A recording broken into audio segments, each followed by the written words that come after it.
G'day and welcome to the Inforunners. I'm Execute, joined today by Sleepy Algared. How you doing? I'm Sleepy Execute too, by the way. Very well. Sorry for the late start. Very well. I fed my face for the last 10 minutes. I was absolutely starving. No, I told them in chat. Mm, I told them in chat. I kept them up to date. cool, awesome. So we've got a lot to do So today. there've been lots of chat telling me, Mm, but the ISC's out. mhm, They've talked about the Arastra. mhm. That came up in the premiere of our last episode as well. So we will yeah, we'll look at that very shortly. We do have a few housekeeping items. First one off the bat is we are giving a spirit away today, so we'll mention this a few times today. The buyer's guide that we did, all you have to do is like, subscribe, and leave a comment on the buyer's guide, and you're in the running to win the spirit down there, which is why I put it on today's photo. Yeah. Make sure you are a subscriber. I know you've probably said it, but again, I'll just stress that. Make sure you're a subscriber and leave a comment. And if the person's nice, I may be twisted an arm to throw in a skin. We'll see. All right, we've got the Arastra. I'm also going to get the old bot up and running. So give me a second to do that. So that all your questions will come through and then. All right. Having a little shoot. Couple of comments saying that we've got to go in 4 hours because that's when everyone's coming over for the feast. Right. Well, yeah, we'll try and get it done in 4 hours. But I think honestly, it's going to go until one of us collapse today. So we'll see. Yeah. Which will probably be close. Close to that. Probably close to 3 hours time because we're both pretty wasted. Well, I've been up since we've both been up. We obviously didn't go back to sleep, so we've been up essentially since 2 a.m. type of thing for us. So we've already got 3 hours on us already. So another 3, and we're kind of a bit cooked there. But before we even go further, because we just did the the IAE for Anvil, and in the premiere, people are saying, "Oh, where's the F8C? Where's the F8C?" And the F8C is limited to those who have a gold ticket. Yep. Now, it didn't show up on Execute's screen because he bought the F8C and melted it, and it's limited to 1 per count. And therefore, because he bought it, it's not available to him anymore, and that's why it wasn't showing. And if you want to kind of switch it from credit to cash or whatever, you've actually got to contact concierge to get it switched over. Essentially, they said so. Yeah. And there are other people talking about, they're missing out. But anyone who does not have access to the F8C and did not get a gold ticket, there's probably going to be more of those events down the track. But if you complete Quadrant 42, you will have access to the F8C and all the other things related to Quadrant 42. So everyone, whether you've got a gold ticket or not, whether you're a PvP or not, will have access or be able to get access to those ships and those events. So those things. So I'm gonna be the same with. No, I was just saying it's the same with things coming up as well, like with the F7A thing that seems to be coming. I've been told by more than a few people that is a thing. That is coming. The Mark II version. Yeah, but we just don't know what. That's another. What is it? Just the F7A, or is it all of them? So we'll have to kind of wait and see for that part. Yeah. But it's definitely an event that's coming. So right. Right. Let's have a quick look, Algared, to see if there's any questions. We've got one. So let's do that, and we'll. Woohoo! Got stream. Yeah, one stream. We're done. Quick, answer it before anyone can put any more questions in, Algared. Quick, go. All right. Question. When did the Anvil Liberator get announced with more than 2 beds? Yeah, now, that was a question that did pop up right at the end of the IAE thing, but then the screen cut. So back in the day, we couldn't find a room that said that, but apparently after the fact, they've gone back and added it onto the there's like a map layout thing, and you can actually see the room and it says beds. So I don't know if they've done that after the fact or they've updated or whatever, but the last time I looked at it, and this was only in the last month or so, someone pointed out to me there was literally a bedroom, and I went, what the hell? That wasn't there last time. And me and Algared had gone over it with a fine tooth comb and badges when it came out. At time, Yeah, I'll see if I can bring it up in the background. That was a surprise. We knew it had jump seats, but finding beds for in there, that was a bit of a surprise. I had forgotten about that. I couldn't remember that information, so it wasn't an announcement CIG had put out, but it was certainly something that you could actually see in the map. I'm actually just pulling it up. Yeah, just trying to find the map now. Put up on the Oh, here it is. Yeah, this one. This one, I believe it's this one here. And it did not have this last time. Where is it? Or at least we don't remember it having it. Bathroom. No, this is not it. But there's a room. Yeah, I can't remember. It was similar to this, but I'm gonna switch it over so people can see. Just and it was something slightly different that was similar to that map. It's similar to this, but basically one of these rooms down here, it's underneath. See how there's kind of like a hallway with doors and stuff? There's a room underneath this room, and it is essentially it's got beds in it. And you can't see it. And I'm just trying to, maybe it's a different one, but could be this one. Hang on. Might be that one. So it looks exactly the same. Bathroom. Bathroom. That looks exactly the same. Is that the same image or am I? No, I'm seeing things. Oh. Yeah, it's not one of these. I just can't remember which one it is. You got to forgive me. I'm pretty damn tired after this week, as you guys can imagine. But that was the one thing I can remember us now going through, and we were going, no, there's no beds, and the person we were talking to said, oh yeah, and they actually pulled up and actually showed us in the thing. But can I remember it? No. Yeah, it might actually be this room here because the bathroom is in the back, the suit lockers. I think it's somewhere here. But trust me, like if you really want to see it, I will go and find it. But I can't remember who it was that we were talking to at the time. Yep. But there is a room in here that actually has beds in it, and I just can't remember where it was. But yeah, I'll find it again. Don't worry. It was really clear, and it literally was labeled, and it literally said, unless that was like a fake image, but it literally said, I think it might just be beds. And if it does, I imagine they're just pulled out, like rack beds rather than proper beds. And I don't expect there'll be 18 of them, which is you have the jump seats. Yeah. So yeah. So this is the this is all I can do. This is the Liberator map, Shempasta. So yeah. All right. Yeah, we spoke too soon, Algared. There's now like another 10 questions instantly. Dang. So, we've now got a page of questions, so we're here for the long haul now. Yeah, so Algared, I don't know about you, but you want to do another one, do you? I was going to say, I want to go straight on to ISC, but if you're up for it, we'll do another one then. I've got a red line for the first two, so we'll do those and then we'll do on to go for it. ISC, because we haven't seen it yet. We usually actually hold off watching ISC until the live stream. So you actually get our actual honest first reactions. So, and Citizen Scott says, what's your feelings on Expo overall so far? The deals, the new ships, the videos, how does it stack up to past ones?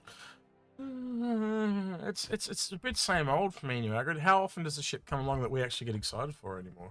Like, Algared buys everything, right? So he just doesn't get excited about anything. He just killed it all for himself. But like, legitimately, how often do I buy a ship, Algared? Like these days? Yeah. It's probably been I buy little small things, or I buy little CCU chains or something like that. But a generally new ship, I haven't brought one in a really long time. It has to be over 4 or 5 years at this point.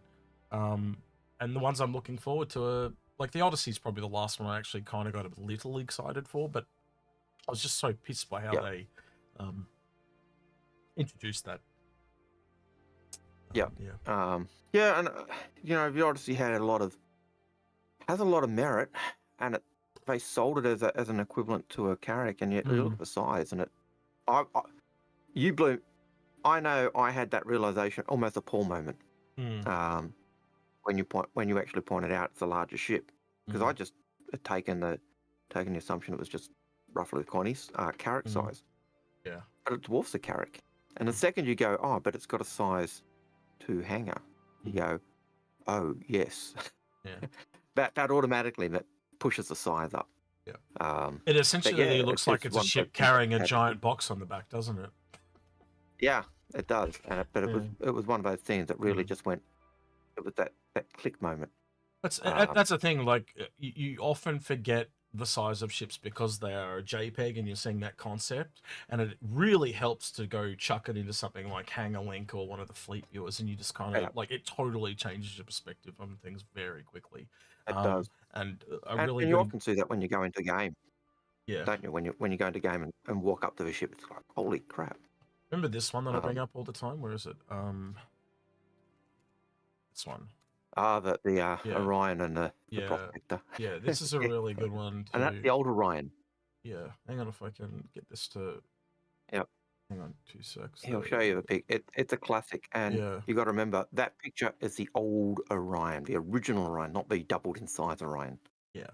And so when you do something like that, and that's a Prospector versus the Orion, which is now twice the size. Yep. And why is the Orion going to make more money than a Prospector? Yeah. That's why. So yeah. Just absolutely crazy. What do I like about AIE? I do like the new videos. I did really like the Mahi one with Crusader. That was absolutely a laugh with the Nine Tails taking over and her getting knocked out. She's clearly recording after the event. She's clearly staged. I think she's clearly a front for Nine Tails, all the rest of it. Conspiracy theory, tinfoil hat, and all the rest of it. Yes, I do remember our pricing on one of the ships. I can't remember which one, and whoever got it wrong was going to wear a tinfoil hat. That was me, but I don't have any tinfoil, so it's got to wait till next week. You can just so you know, you can just wear no hat. Oh wait, that's fine. So Citizen Scott points out something that I kind of was alluding to a little bit there when we were talking about the ships, and it says Sulian's cool, but it's been pretty underwhelming, to be honest. I wish they'd give more deals on CCUs, even if it was $5 off a Nomad or whatever. Yeah, that's essentially what the IA in Invictus has become. It is for new people. If you have an established fleet and you don't have anything, if there's no new ship that comes out that's like bigger than what you've got or something like that, if you've already got all the big ships, then why would you want something smaller type of thing? Yep. So yeah, with that, it really is for new people. And that said, that alien ship is a cool thing for new people. It is a good starter. It really adds that excitement that they've never had before. Yeah. Yeah, I really like it. I like flying it. Landing it at night on on the planet is hard because there's a shadow at the top underneath a strut that does look like the mountains in the distance, and so it throws your perception off. But yeah, and negativity. Thank you for that $4.99 for a coffee. Love it. And he says, along with that, here's your morning coffee. Carrack is still better. Modules, drones, not even a context. Hangout doesn't make up for it. Misc suck ugly. So there you go. I think the Carrack hangar does. I was just going to say, I think the negative thing about the Carrack for me is just so many damn people own the thing. Like just too many people that own it. Like how are you going to get so many people doing that form of exploration, like to the point that it's just going to be absolutely flooded? I just don't see everyone finding a jump point. Everyone, doing that type of thing. So let's talk about that thing I wanted to talk about that I kind of mentioned in the video this morning, right? So the Endeavour essentially finds something out in the black, right? You can kind of tell that there's a system there or something like that, but they can't find a jump point for it. So what do? The Carrack literally goes there. It just flies through the black. I don't know how long it'll take, but it flies there. And then when it gets there, it starts looking for jump points. So essentially, it's like a hidden one on this side, but a totally visible one on that side, and then just jumps back. Or sends the really shit one would be it has to sends the Pisces back, and it's just stuck there permanently. That would be the shitty one. But eventually, I'm sure they'd find a bigger one to come back on. But that was my theory. What do you think of that as a thing? It's one of the things we've thought. It's one of the things I think we thought right off the bat when the Pisces came out and it had a jump drive. That was like, ooh, it's clearly the ship for going for the small jump points because the Carrot can't go for the small jump points. So it really is that exploration ship. And a paired exploration ship, and it's why we always expected the character to have a sensor dish or sensors to enable it to do that, or jump point mapping sensors, or anything along those lines. Have they actually added? I don't think they've added components to the Pisces, though, have they?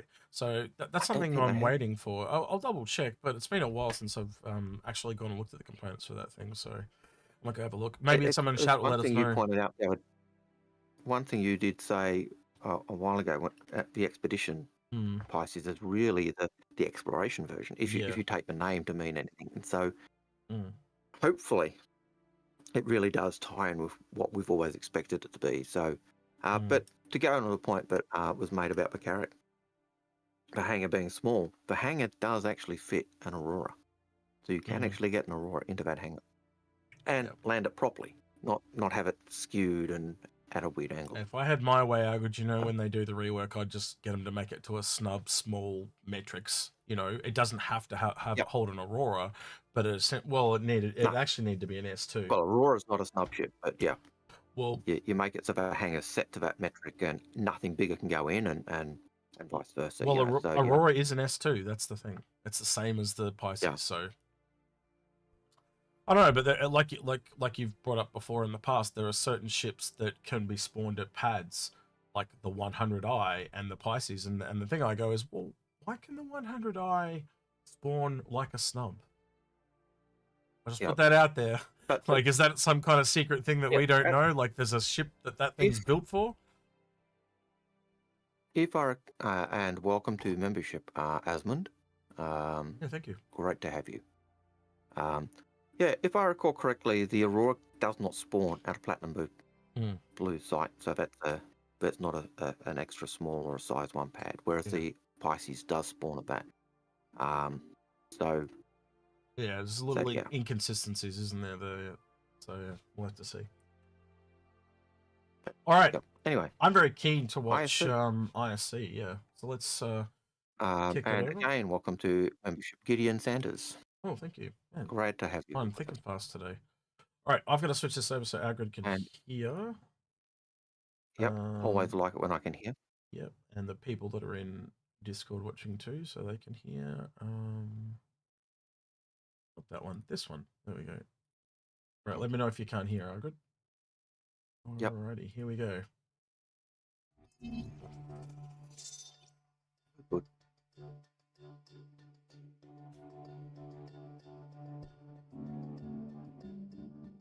The Argo SRV is the tow truck of the universe. It is that single player, I want to rescue, recover, retrieve other vehicles in the game.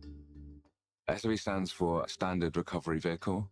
It's for tugging other ships around. Maybe they're disabled, maybe it's a difficult docking situation and it needs help. It's meant for when you've got ships stranded out in space that they... Not about you, Algared, but that looks like quality towing there, like a fish on a line.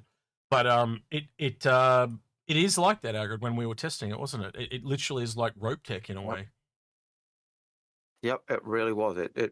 The stream even looked like a lasso.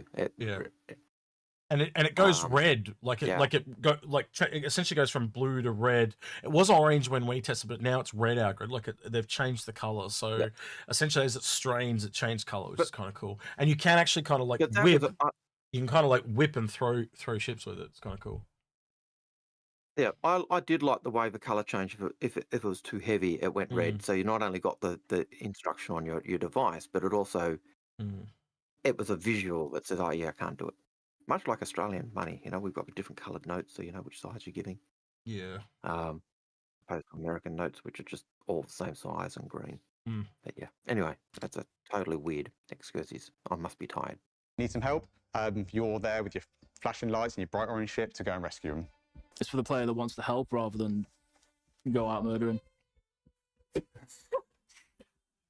You often go out murdering? Yeah. I often go out murdering. He looks like a hobo, doesn't he? Argo has a very strong visual style in our game, so there's a few kind of core elements that we knew we had to have. It's got to be orange, there's no question about that. It needs to have kind of VTOLs that rotate, it needs to have big engines at the back, and it needs to feel kind of super industrial and very functional compared to a lot of our other manufacturers. One of the things that we learned early on when we were doing Argo ships as a manufacturer is, as the orange is such a bold colour, we really want to kind of keep that contained as much as we can. So what we try and do now with our Argo ships is we still want them to be orange, we still want them to be very recognisable, but we want that all to be contained within one area, and then the underside is kind of like the more mechanical area and the kind of black bellies. And I think that difference between the tops and bottoms really helps to add some believability to the vehicle. Not everyone loves orange, so we will have different paint options available. The Argo SRV has 3 tints. It has a really nice white one and a black and yellow one, which is my favourite. And it has also this blue beigey one, which I think out of all the ships is kind of...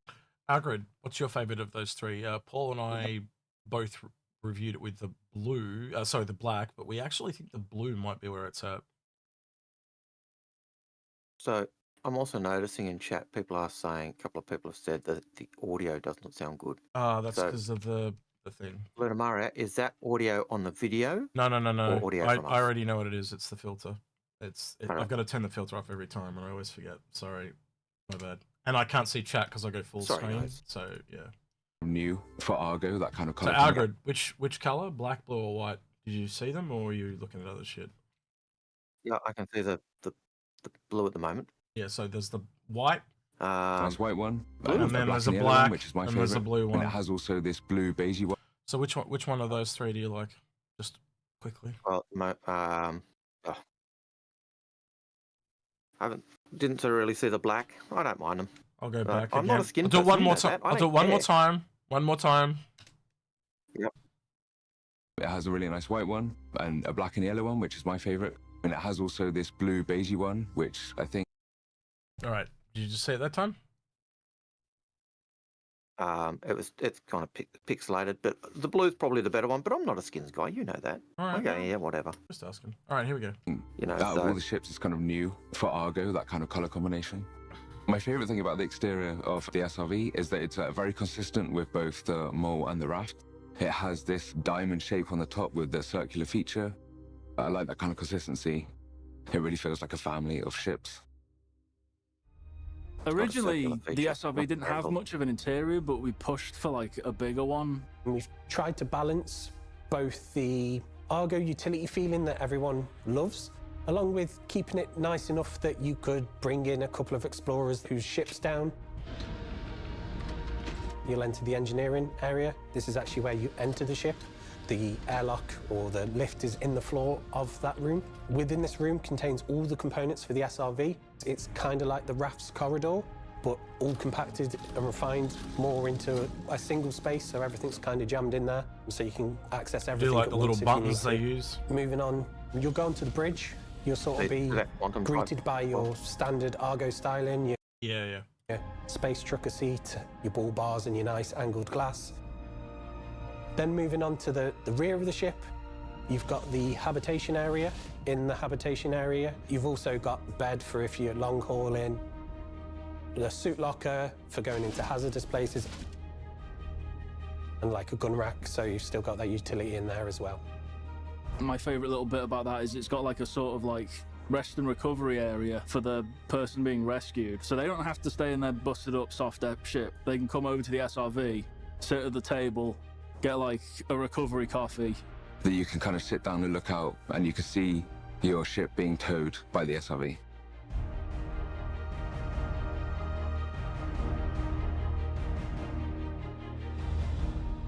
The Argo SRV has a very large tractor and towing beam assembly on the rear of the ship that the pilot controls. So they navigate towards the vehicle, swap to the turret view that controls the tractor beam, and then they position it and lock onto that ship.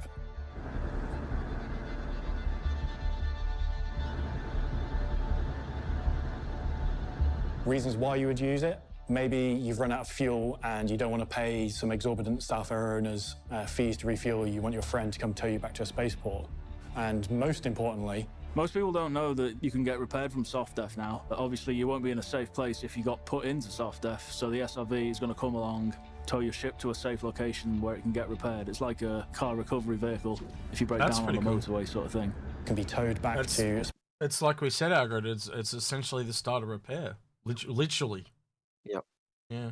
Yeah. Well, that kind of nails it there. It doesn't have the fact that it's you can repair from soft def. Now that's a new comment that I hadn't heard them say before, but it made sense. It does. The hull's still intact. You've just blown all the components out, so you've got to replace the components. Yep. So we just had no way to get back until now. So yeah. All right. Spaceport, and then that ship can be repaired back to a state of flight.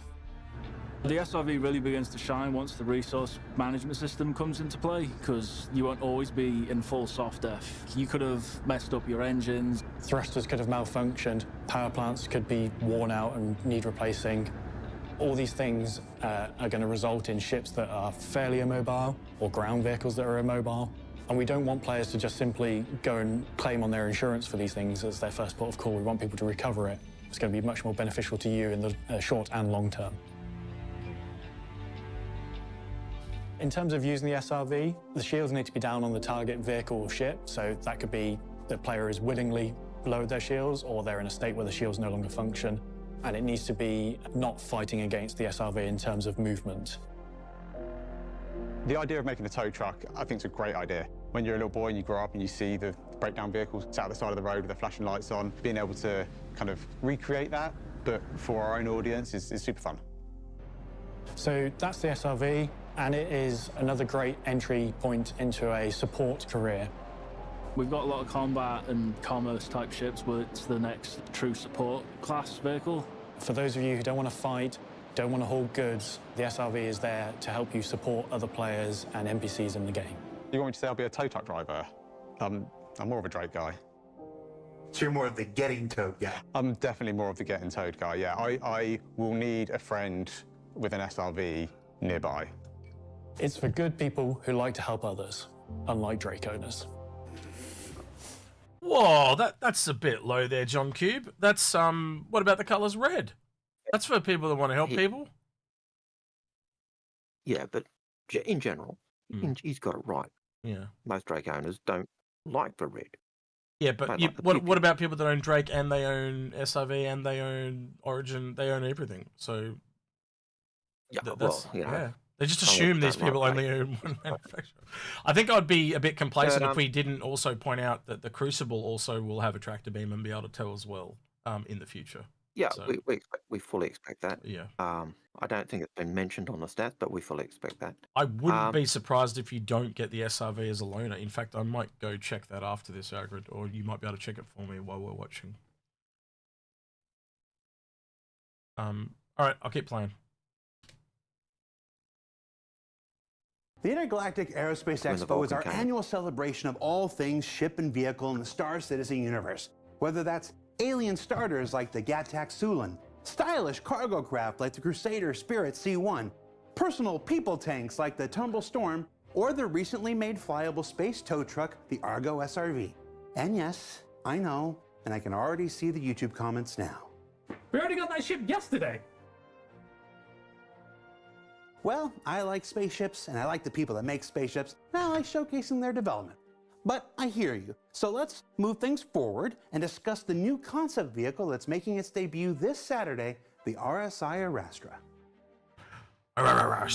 Last year for CitizenCon, we did a vote to decide what vehicle you wanted to see next, and the winner was the mining ship. So what we ended up doing is the large RSI mining ship, which has turned out to be the RSI Arastra. What is Arastra? Absolutely no idea. Primitive mill, that's used in grinding ores, I think. The name Arastra derives from the ancient mining tool and technique. So in Star Citizen, we have...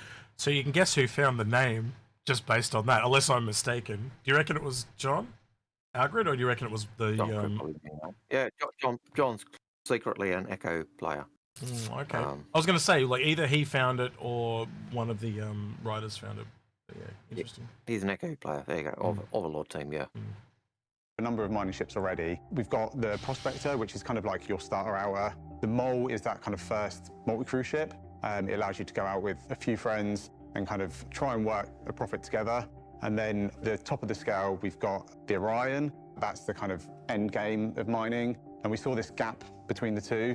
So the RSI Arastra is the ship that fills that gap. Oof. So the Arastra kind of combines the core visual elements that we've kind of developed over the years of RSI. It still has that definite triangular arrowhead shape to it, so it still feels at home within the RSI family. One of the things we struggled with a little bit at the beginning when concepting it was we didn't want it to feel too sleek. It really needs to feel like it had a functional purpose, and that really led us down exposing a lot more of the industrial elements. We've built on the idea of RSI layering in their ships to kind of really expose the core framework of the ship down the central kind of columns. It also has a much more comfortable habitation for the crew to live on. It's got plenty of utility on board for day-to-day life, as well as a place to actually land additional vehicles in the back. Oh, there's that back door, Algared, was what we thought it was. That was a door. Yep, indeed.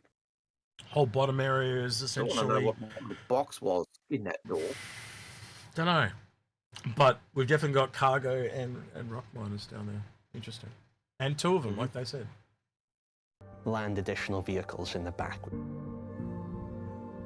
It has everything you need to spend a large amount of time away from dock, away from station. It's got an onboard refinery.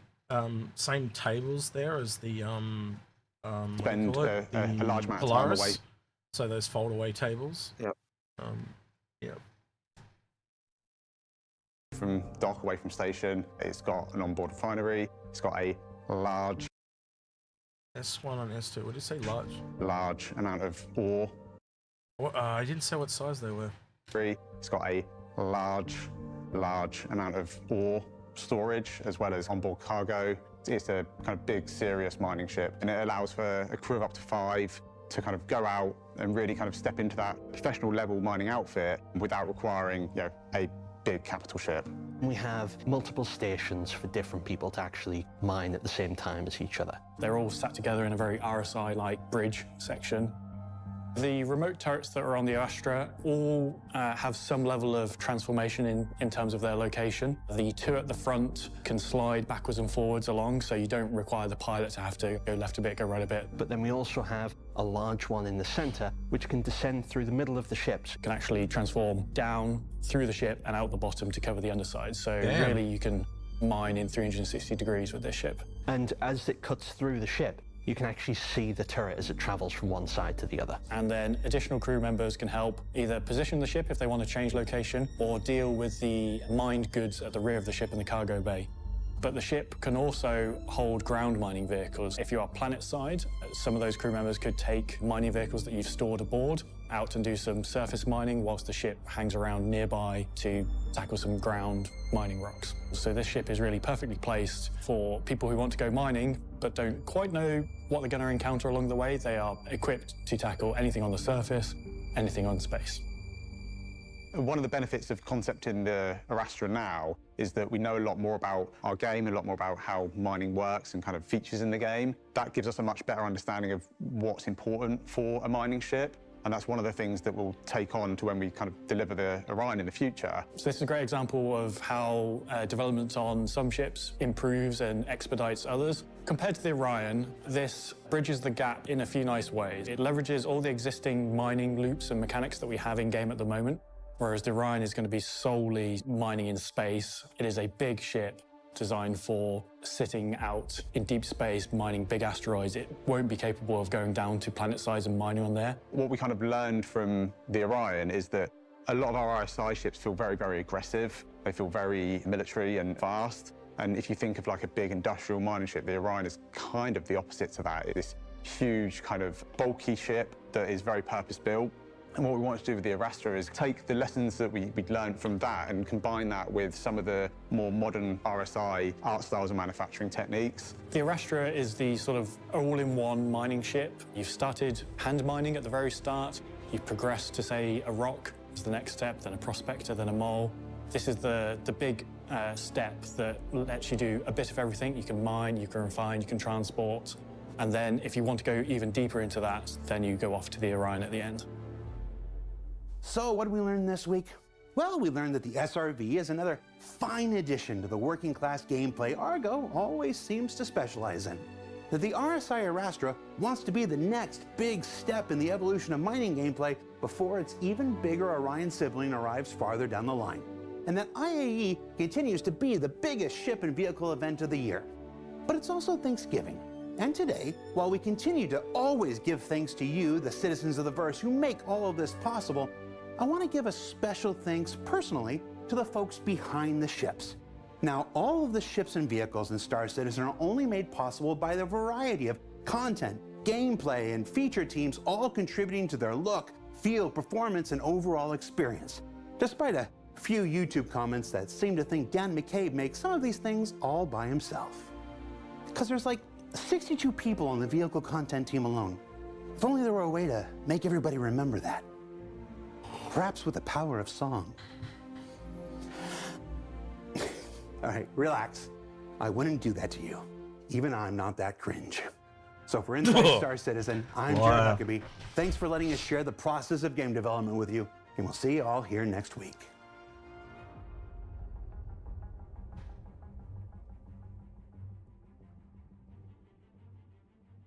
I really just want to stop this.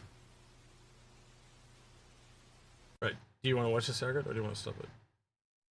Oh, you might as well watch it. Oh, right. Gem. Cringe mode engaged. Now, the developers of our vehicles by Disco Lando. Kingsley Von Walker, Nate Lang, Adam Parker, Chris Law, Ben Curtis, John Crew, Alberto Petronio, Ben Parr, Luke Mello, George Coffin, Rich Towler, too, Corey Benford, Aaron Egan, and Patrick Solano, Al Parker, Mark Gibson, and Still, Kevin Turney, then Vimal, and Jin, and Zaheen, and Josh Crow, and Jay Thompson, Lars Lopkins, Samuel Brito, Chris Diggs, Bradley Vincent, Tom Hoskins, Chris Smith, April Dillons as well, Matt Vieira, Matt Monty, Matt Gron Jones, Evan Jr., Cy Bulmer, and Dunk. Owen and Alex and Alman and Haiti and Leif Livio and Lorenzo. Davinder Peliquin, Dan Dexter Taylors, and don't forget Man and Triero. With Hosmer McCabe and then Bartram and Tobero, Cooney and Dree and Cal Norris. I'm way past my time, but we still have designers like Josh Lee, Pete Tom, and Mercedes. There's Stocko and Adam and Corwin and Harry and Ben and Paul Jones and so much. Yes, chat is divided. Oof. Okay.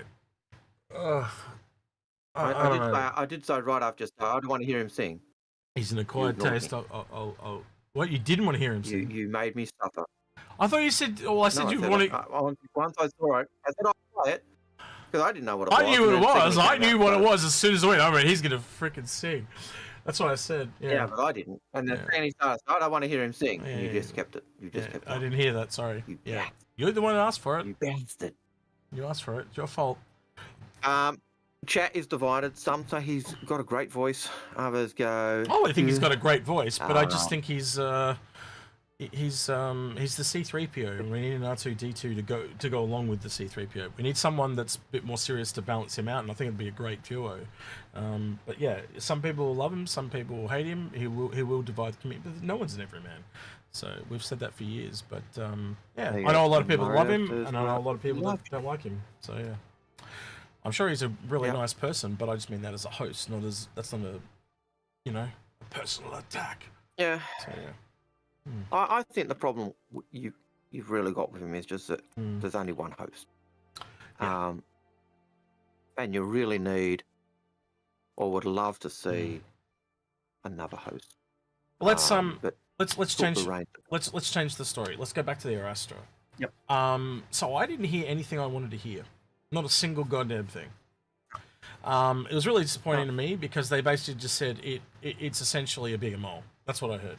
right? I didn't hear anything different from that. Yep. They didn't talk about. They didn't talk about underground mining. They didn't talk about any of that. Yet this was only confirmed 12 months ago. Why wouldn't you bring it up again if it was a thing? So unless it's actually in the concept of it when they talk about it on the actual, and that they could have been leaving it for the actual concept sale, I'll be kind of surprised.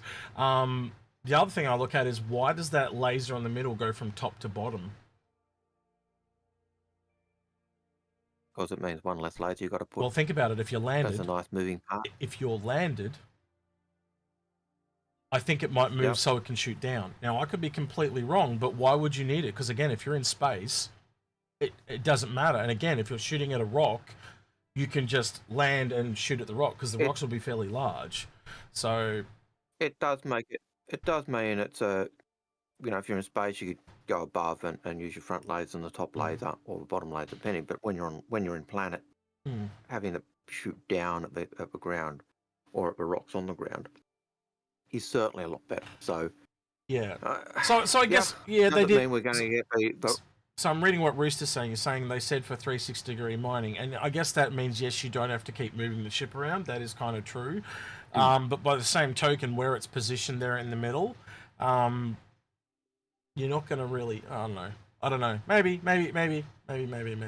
But to me, it just feels like a bigger mole. Like if you've got the Orion, I don't think you're going to need this. But if you've got a mole, I can see upgrading to this. Oh, look, I could see upgrading from a mole to this, but because it's got. It does have a refinery. So at the moment, if you've got a prospector and a mole and you're wanting to do a unified mining experience, you basically want someone with an expanse and a hauling vehicle as well. This, the same had everything, didn't it? Do the mining, hauling, and refining. So yeah, it was kind of like the epitome of surface planetary mining is what I got out of it. So my arc there says, I have to admit, I am hoping there would have been confirmation of a subsurface mining. They confirmed it about this time last year in one of the ship. They have like a ship Q&A. You'll see it in about after AIE. They take a whole bunch of questions and do it's the live stream. It might even be tomorrow. If it's not tomorrow, it'll be the next one. And it's when they do that 1 hour live stream, they just have all these questions about ships, and you'll find John Crew will be there and the other guy that's the Drake guy, I forgot his name, and they were there at Invictus as well. But last year they didn't have them on, but they had some other guys from Frankfurt, and we managed to get a question through to one of them, and it was like, can you reconfirm that underground mining is still a thing? And they said yes, it is still a thing. But then 6 months ago, Dan Truffin said the prospector no longer does underground mining. So now is it just the prospect that does that? All of a sudden is underground mining everything not a thing? So it's funny how it's just limited to outposts. Yeah, so literally in the last 12 months, we've had it confirmed and then unconfirmed. All right, Trevor Nelson, thank you for the $5 super chat. Well, it's sealed. I'm upgrading my mole. The new miner looks amazing. Yeah, it does look really good. I think they nailed that industrial look for RSI too, with the skeletal kind of bare bones frame thing. I like that. What about you, Algared? Yeah, I'm still torn. It's probably my least favorite RSI ship, mainly because I just haven't had time to warm to it. Oh, okay. Being an RSI nut. So I do like the RSI aesthetic. So it's a slightly different aesthetic. It's a bit like the Orion. The Orion's not your standard RSI ship, just as they said. It's totally out there.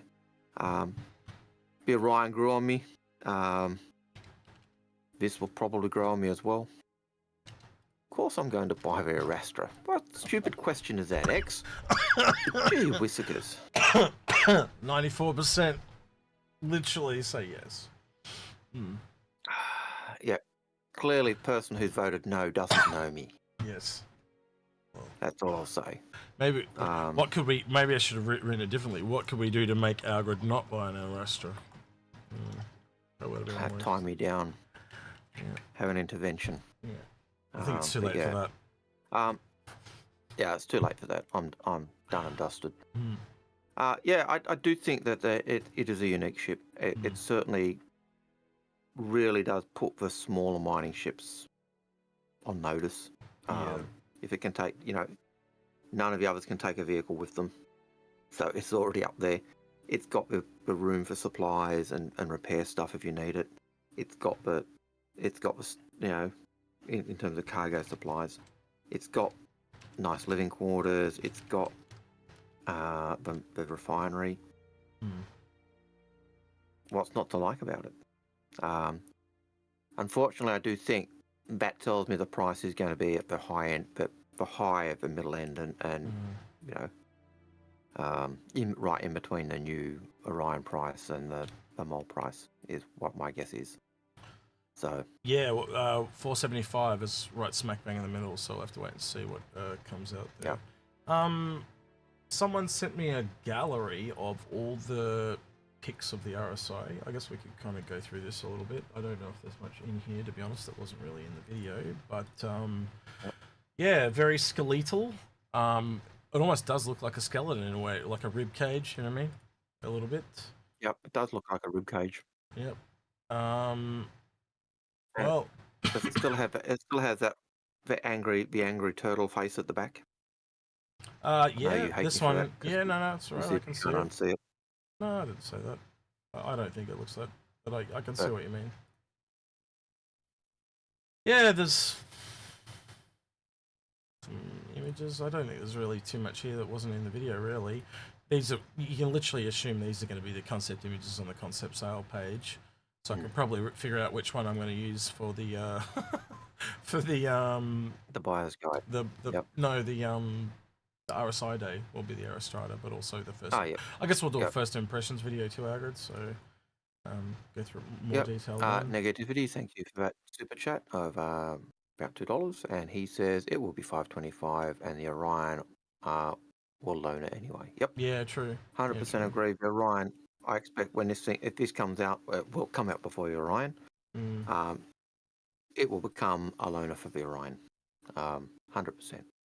If it doesn't, so this, you know, I'd so this laser, Algared. Sorry? Now this laser, the middle one, right? Yep. Now you can correct me if you think I'm wrong, but that's the cargo stuff here. That's the kind of refinery thing here. That appears to be the actual cockpit. This thing is like so far back, it's kind of weird.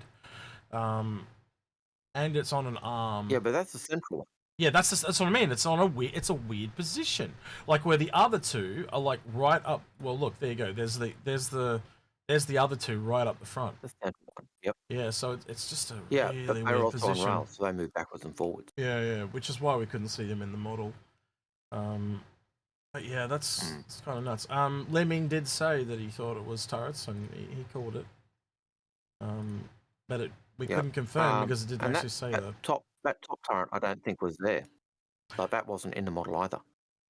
No, none of them were in the model. That's what I'm saying. Yeah, it was like a stripped back version because it was a hollow model. It's the one you'll see it on RSI Day. Yeah, it's just a. The only ones that were on the hollow model that we had were the actual weapon mounts, the side turrets and the rear turret. Yeah, it's got some, like, I know it's only white box weather, but it actually is quite far along. I'm kind of surprised how far along it is, actually. It shows they've probably been working on parallel with other RSI ships at the same time, which is interesting. RSI ships? Yeah. Still don't know what that thing is. Yeah. We still don't know what that little bit is there, Algared, either. That little bit that was never explained. That kind of nosy bit thing. No. Well, you know how it had that frame part in the model that was just sitting out underneath? Yep. Yeah, so don't know what that one is. Everything else was pretty much on par. Oh, are they trying to say they're mining lasers? It does say TR as in tractor. Oh, I don't know. No, they don't look like mine. I thought they were. Look at that. I thought they were described as the combat ones, but maybe they are mining. Yeah, I don't know. No, it's completely different heads on them. See how that's actually got like mining heads on it? It's actually dual mining head. That's crazy. It did look like Panthers. Did you notice that, Algared? It's dual mining head. It's got two on it. Yep. Does these have two? Yep, they got two as well. That's pretty nuts.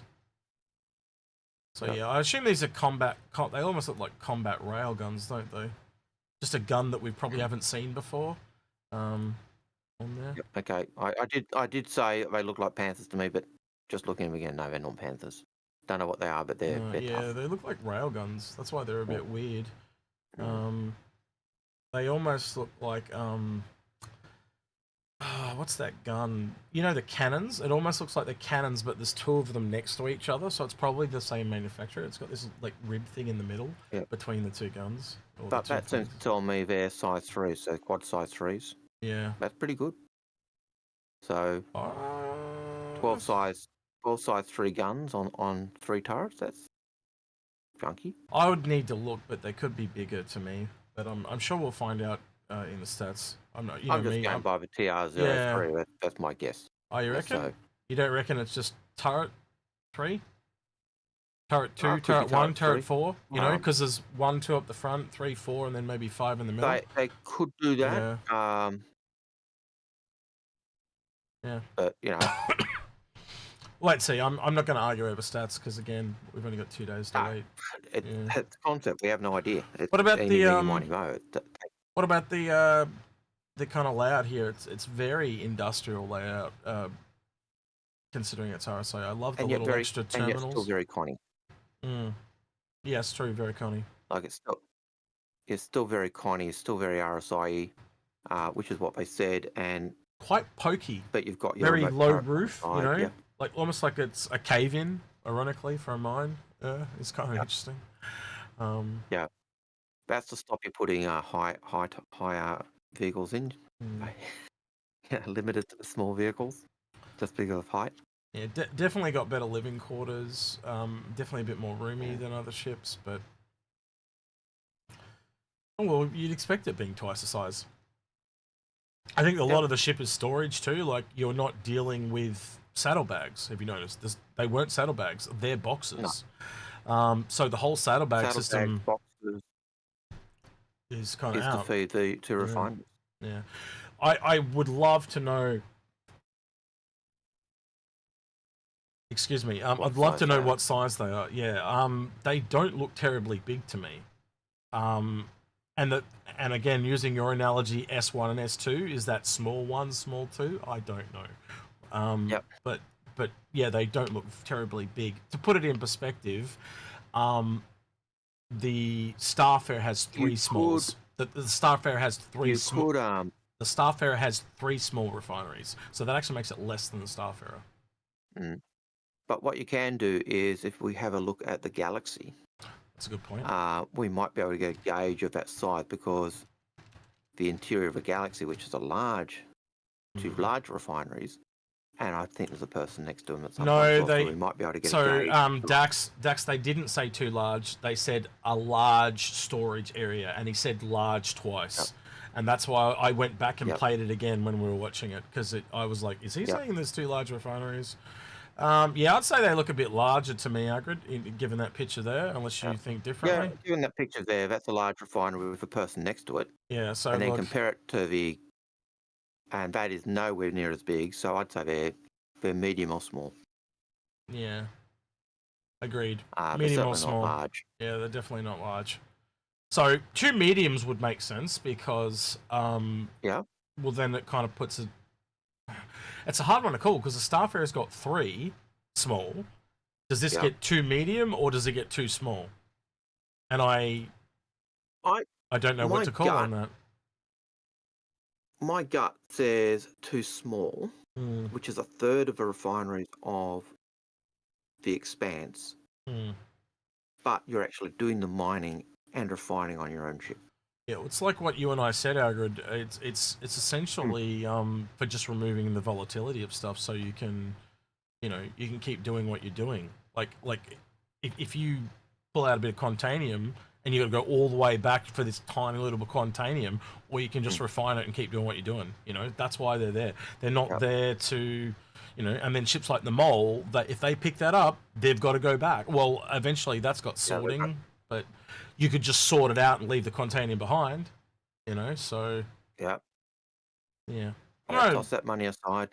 I've got questions. No, Let's see if we get the answers. I think the refineries on the ship do set it apart from all the ones below it. It certainly makes it more versatile and gives you more options.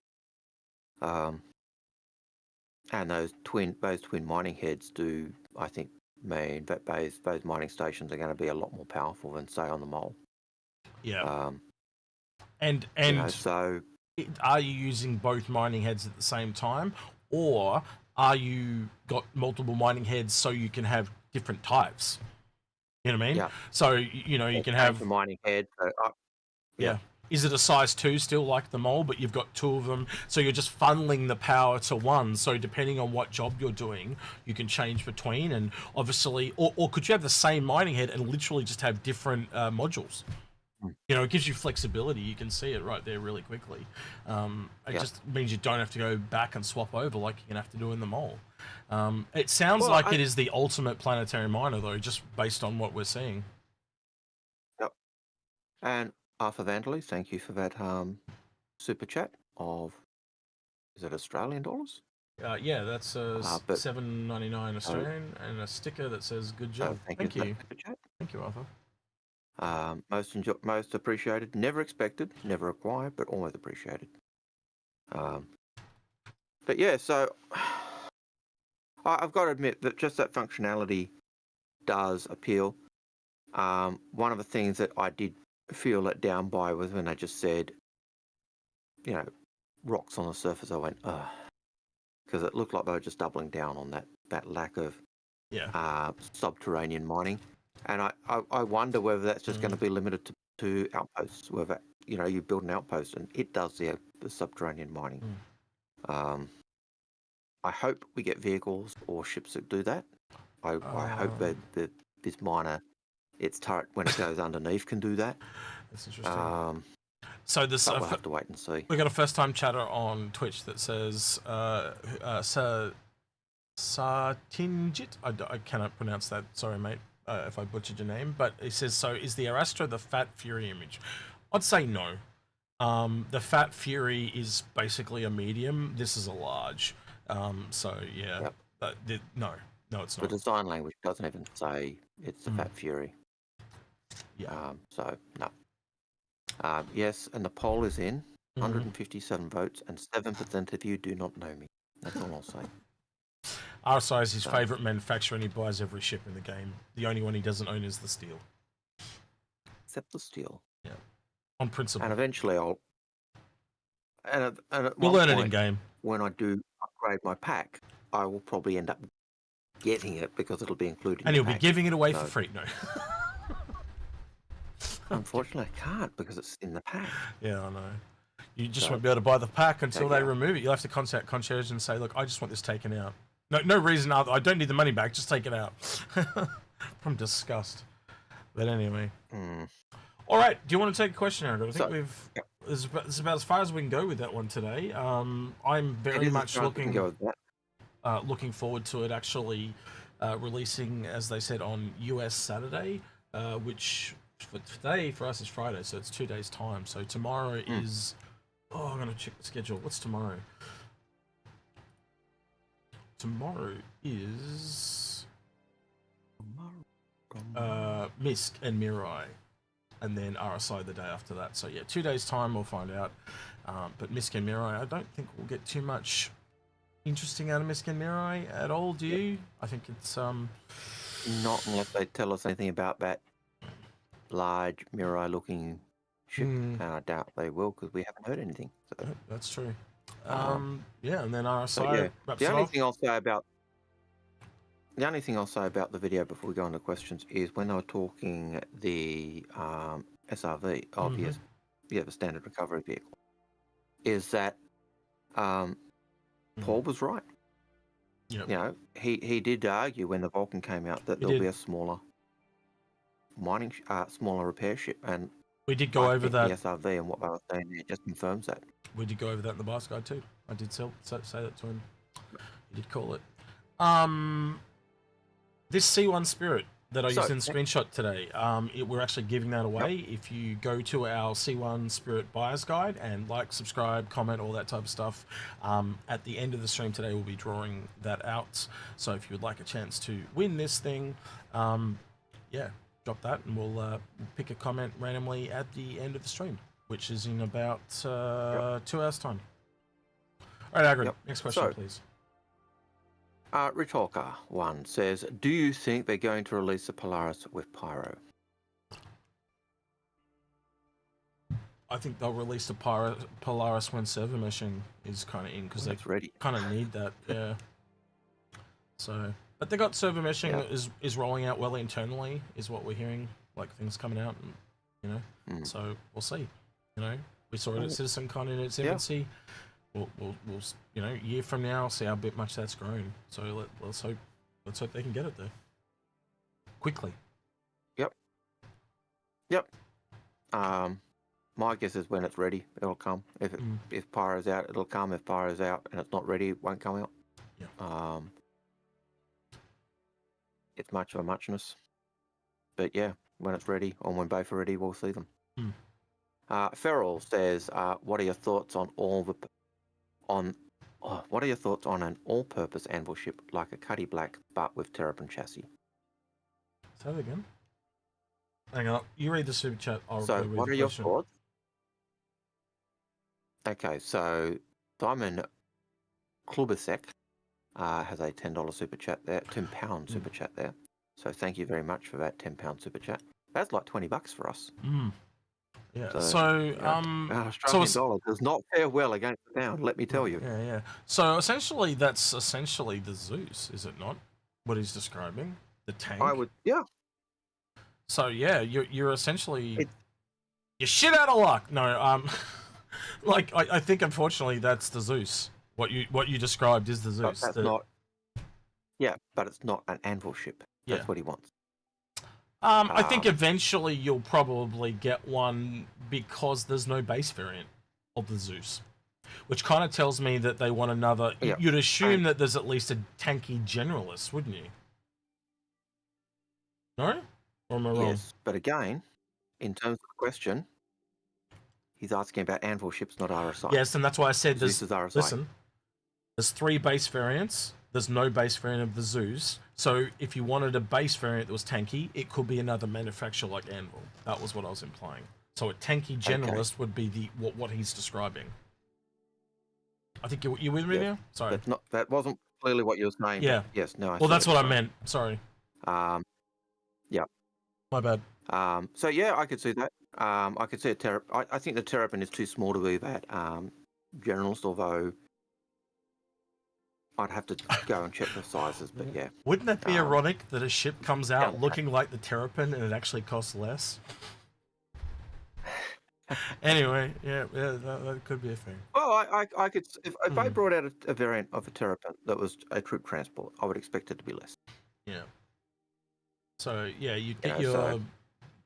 That said, though, like now I kind of think about it, they're Aegis and Anvil are military, and I'm going to be wrong here. I'm probably going to butcher this myself. I've actually got to think about this.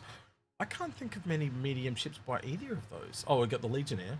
Take that back. Yep. And then there's fighters, but there's no. Am I wrong? Am I having a heart attack? There's no medium ship aside the Legionnaire from either of those two. Am I wrong? Not that I can recall. I'd have to go through and pull up ships and look at. But yeah, so yeah, I think you're probably going to see something. You're probably going to get your wish, man. Aegis and Anvil. You're probably going to get something coming in there, but obviously they'll probably be skewed to industry or military because that's where they sit. Vanguard, Vulcan. Vanguard, yes, I'll give you that one. That's a fighter. Vulcan, yes. Yeah, okay, I'll give you that. All right, so there's some. Okay. All right, yeah. So I think I couldn't remember. Yeah, that's all right. So yeah, I'm tired too. But of course, that Errol's going to be because he's looking forward to an Anvil ship. It's going to be Aegis. But I did say no combat, so I kind of rule out the Vanguard and I kind of rule out the Legionnaire because I think that falls under combat. But I'll give you the Vulcan. I forgot about the Vulcan. And Nick O'Connor in YouTube chat has said the Terrapin is a medium thick ship. So thanks for confirming that size for me because I couldn't remember. It's not. It's small. Going and looking. It's not a medium. Algared. It's a small. It fits inside the Polaris. Okay. So yeah, it's an S2. Yeah, it's just small. All right. If it's an size 2 pad, then it's not a medium. Yeah. So it's not a medium. Because Luna Maria, we are dreaming it 3 a.m. during IAE or starting at 4 a.m. We are a lot more tired and waffly than usual because we're over the hump now. But yeah, after like getting up at 2 a.m. just has event, you know, affects your psyche, so to speak. Doing it for about 2 weeks in a row, do not recommend it. Especially if you're you make yourself tired while you're working too. So and then you're trying to sleep during the day, which just doesn't work too well. And yeah, but runners do not sleep. It's pretty much close to true. Well, someone's got to be awake every hour of the day. Like so when we go to sleep, Paul and Space and Loken are all there holding their torches. Right. So, please. Do you know if when the Hull D price increases will be enacted? I'm trying to lowball my CCUs for the Hull D to tomorrow. Tomorrow. Yep. Limited respawns. Question. Not actually a question. More of an FYI for the giveaway. Can you be a subscriber but have your privacy settings turned off so it won't display as a subscriber? No. I would say. Do you think the website would have that type of functionality? No way. No way. That's like so advanced it's beyond them. No, it's not. But they just don't touch the website. We don't have a bot like that. Our bot might be good for pulling out questions, but it's not that good. Oh, he meant us, not the. He meant us, not the RSI website. Sorry, I thought they meant the RSI one. Yep. Rash Mordor says, so weird one. I bought a second Pioneer. Okay. I had one in hangar and one in buyback. I put the second one in buyback, and the first one disappeared. What the F is wrong with that? Was this the F8C? Is it he had two. Had one in hangar, one in buyback. Put the second into buyback. Contact and the first one disappeared. Contact concierge. Concierge will support. You should and still they'll fix have it. two in buyback. Yeah, they'll fix it. Yep. They'll be able to see what's happened, be able to fix it. Yep. Feral says, what is your suggestion when you have multiple big ships, Carrack, BMM, Orion, Pioneer, for a single player, but all of them are over 50% on savings? Keep them. You know, you can earn down. You'll find friends in game. And what was it? Carrack, BMM, Orion, Pioneer for a single player, but all of them over 50% savings. Look, you can struggle to do a mission in one of those ships and then you literally use them to buy a solo ship. Like, based on the scale of economics that we've seen. And also, once the player rating system comes in, you'll be able to get people to come on your ship and they won't want to stuff with their rating. They won't want to stuff you over because if you give them a bad rating, they won't get more jobs in the future. It's that simple. So, and the other thing is, people keep forgetting NPCs. Yep. You're going to be able to employ NPCs on your ships. So a solo player could go out with 2 or 3 NPCs employed on the ship to do jobs. No problem with that. We do. I was talking about it during the week, and I actually said we have to do an episode on that because we're noticing a lot of newer content creator people coming in, and I'm talking like sub 2,000 subscriber type of thing, and they're all talking about don't buy big ships because you won't be able to crew them because of the engineering gameplay. But you can clearly tell they haven't read the older design documents and what the plans are to come to the same conclusions that we have. And yes, there may be some niggly things with AI that can't quite do it the same as humans can. But if that's a key role that's complicated, then do that with the human and get the AIs to do the more simple ones. We discovered this when we did an episode with Morph, didn't we? Where we sat down and kind of went through it all.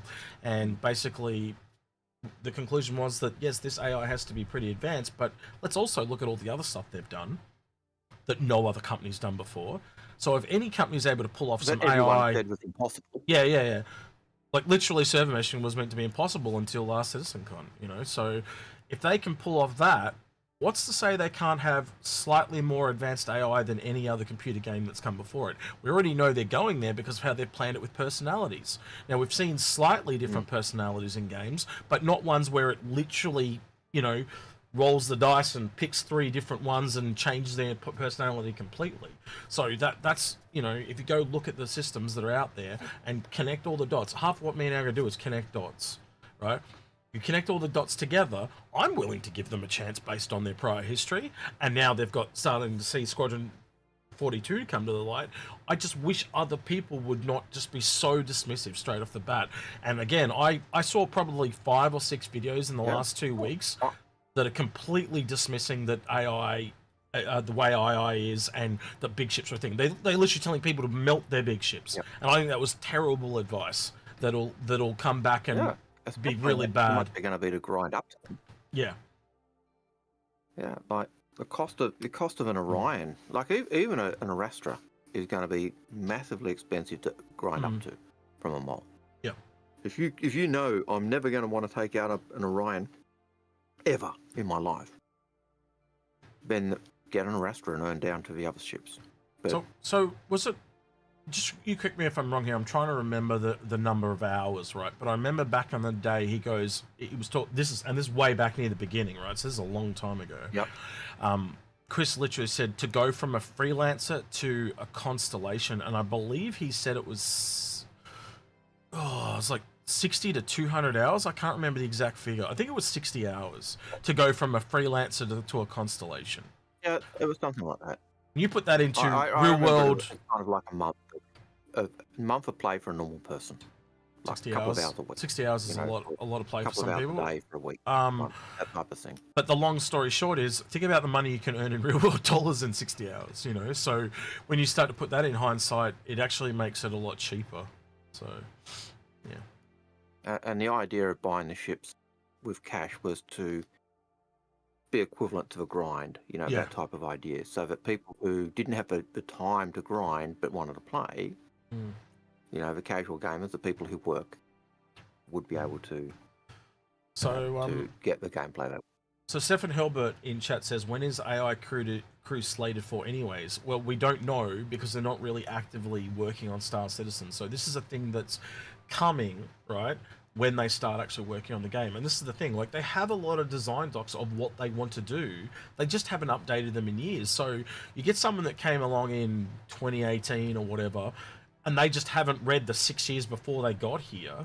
And so they assume it doesn't exist because they never found it, right? But because Algared and I have been here for so long, and we've just constantly read every little thing they've drip fed out, we can just pluck this thing out from 2014, and we can't tell you where we pulled it from or anything like that. It's just something that we remembered. And then someone will call us on our bullshit, right? And we'll go back, and it'll take us hours, but we will find it. And when we find it, yeah. And it's happened so many times. It's ridiculous at this point. And a number of times where X will say something, and he'll say, "I can't find it," and I'll say, "Oh yeah, I remember that as well," but yeah. Can't remember where it was, but we're both remembering the same thing, and then we'll start calling. Paul say, "Oh, yeah, I remember that too." You know, what was the one the other week that we had to look up? I can't remember. You probably can't even remember because it was before AI. I can't remember it. But there was one that we had to go look up because someone was asking, and it was an image or something that we had to find. I just remember that. And you were asking me to help you find an image, and we ended up finding it though. Yeah. It was You know what I'm talking about, though. I can't remember. I know exactly what you're talking about. I just can't remember the event. Yeah, and we had to sit there for about, I don't know, it must have been 45 minutes, but we found it. Someone had asked a question on the live stream or a comment in a video. We knew the thing had been. Yeah, someone had made a comment on a video. We both said something and said, "Where is this?" Feisty comments in the video in the description will sometimes trigger us. We're like, right, you must be shut up. I remember. Actually, remember that one? We did one of the very first live streams we ever did. I said, answer the call, your calls, that is. And someone goes, Salty Mike made that up. And I'm like, no, they didn't. And I just linked squadron42.com.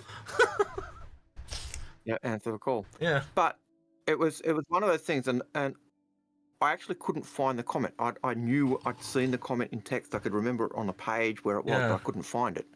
But we found another thing basically said the same thing. So yeah. Oh, that's right. We had to go through the Jump Point magazines, didn't we? I remember that now. Yeah. I went through Jump Point magazines. I went through all the chat, and I could remember. Oh, it was the RSI. It was the RSI Zeus cargo.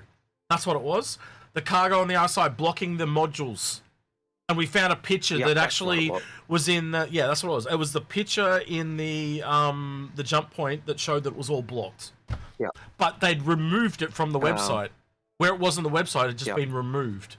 And so we found it in the jump. But there was a and there was a comment that had talked. It was almost like a Whitley's Guide stock, where they said, RSI have seen this as being a acceptable risk to the having the car, for the extra cargo to block the access to the components. Couldn't find the comment, but we found the picture that actually shows that the component access is blocked. Oh, okay. So we've got a. So here's one, Algared, and I can't remember where we saw this either. So Craig on Twitch says, Inforunners, if you do make a video about AI crew, can you bring up what they said a long time ago about extra game packages giving you extra characters you can use as crew? Yep. They did say that, but I think over the years, like they've said many things, I think it really will end up being a character slot that you can play as another character. Yep. They did also hint that they could possibly use those characters as NPC crews. There's been so many different ideas floated over the years. I think you could safely say it'll be one of them. But what they end up doing when they actually start development. Yeah, I think at bare minimum will be a character slot, yeah. So, certainly the people who own extra character slots on the same account, I think they'll become extra character slots / possible NPCs. That's the bare minimum. And the difference is it's the... Patrick, so Patrick's saying you must be shut up is a great attitude to have with your watchers. It was this one guy that was arguing with me black and blue, and I corrected him, and he kept going on and on and on, and I'm like, I have to find this thing to show him how wrong he is, and that's when I linked Squadron 42. It's when they have that I'm better than you. I don't know if this has happened to any of you guys, right? But there are some people that'll have arguments with me and Algared, and it's in real life. It's not just Star Citizen, right? So there are people out there. They're not arguing with you whether you're right or wrong. They're arguing because they want to win. Right? And it's those type of people that really get to me, because when Algared and I will have an argument, it's about the factual information. It's not about who's right or wrong, because at some point one of us will back off because we found the correct information, right? And that's what it is. It's getting to the truth. It's like, you're wrong. I don't remember it that way, right? And we'll argue backwards and forwards, and then eventually we'll find an image. We'll get... Yeah. We'll have heated arguments over that type of stuff. But the circuit goes, good, you're right. Some people go, oh, no. I was wrong. Yeah. And Badges has been there absolutely mortified how savage we get. But then as soon as someone finds it, it's over, right? Because it's literally trying to find the truth. But people like that guy that were arguing with us was literally, he wanted to win. That's all he wanted. And I really despise people like that, because it's not about the truth. It's just about personality clashes. It's like, I was better than a YouTuber, or I was better than this other person. And I'm sure you've all run into those people in your real lives as well, because it's just a personality trait that those people have. They can't lose. They have low self-esteem and are very, very insecure. And that's just how they're wired. They can't seem imperfect. I've always said I'm happy to be wrong. I'll state what I'm thinking. And sometimes I'm literally just thinking off the top of the head and just tossing an idea out there. And someone starts to talk, and I thought, yeah, that's a stupid idea. And other times it's a gem, but I'm happy to be wrong. Learning is all about being wrong and then learning from our mistakes. Demonic from New Zealand gave us a $2 super chat, and he says they need to bow down to their wise master. No. Yeah, sorry if I say things off the cuff in the heat of the moment, and I will explain myself. So if you feel like I'm being an idiot, like I sounded like there, yeah, please call me on it. I'll be more than happy to explain it. And if I still sound like an idiot, call me an idiot again. I got no problem with that. There was a comment here by Jake Portsmouth. He asked a question. I call him an idiot all the time. Yeah. And vice versa. Jake Portsmouth asked a question, but he didn't put question in it. So I'm going to answer this one for him because he's obviously new. So Jake, when you ask a question, just put question in it and the bot will pull it out. I just happened to notice this one, so you got lucky. What are your guys' thoughts on the ships in concept, the modular Galaxy ship? I'm going to let you take that one. I like the Galaxy ship. I think it's very... When you look at the Galaxy ship and you compare it to the Caterpillar, which is also supposed to be a modular ship, and you look at the cargo capability of both those ships, the cargo capacity of a Galaxy with a cargo module is exactly the same as the cargo capacity of a Caterpillar. So that gives you an idea there, okay? What do you feel about the Galaxy now that you've seen the Aerostrata? I think it's a different level of luxury, so to speak. It's more high end. I think it's a different level of stuff. And the Galaxy refinery is large, as we can see from that that image with the guy standing next to the two refineries. And looking at the guy standing next to the refineries on the Arastra, it is a small. I have to go back. They're small or medium.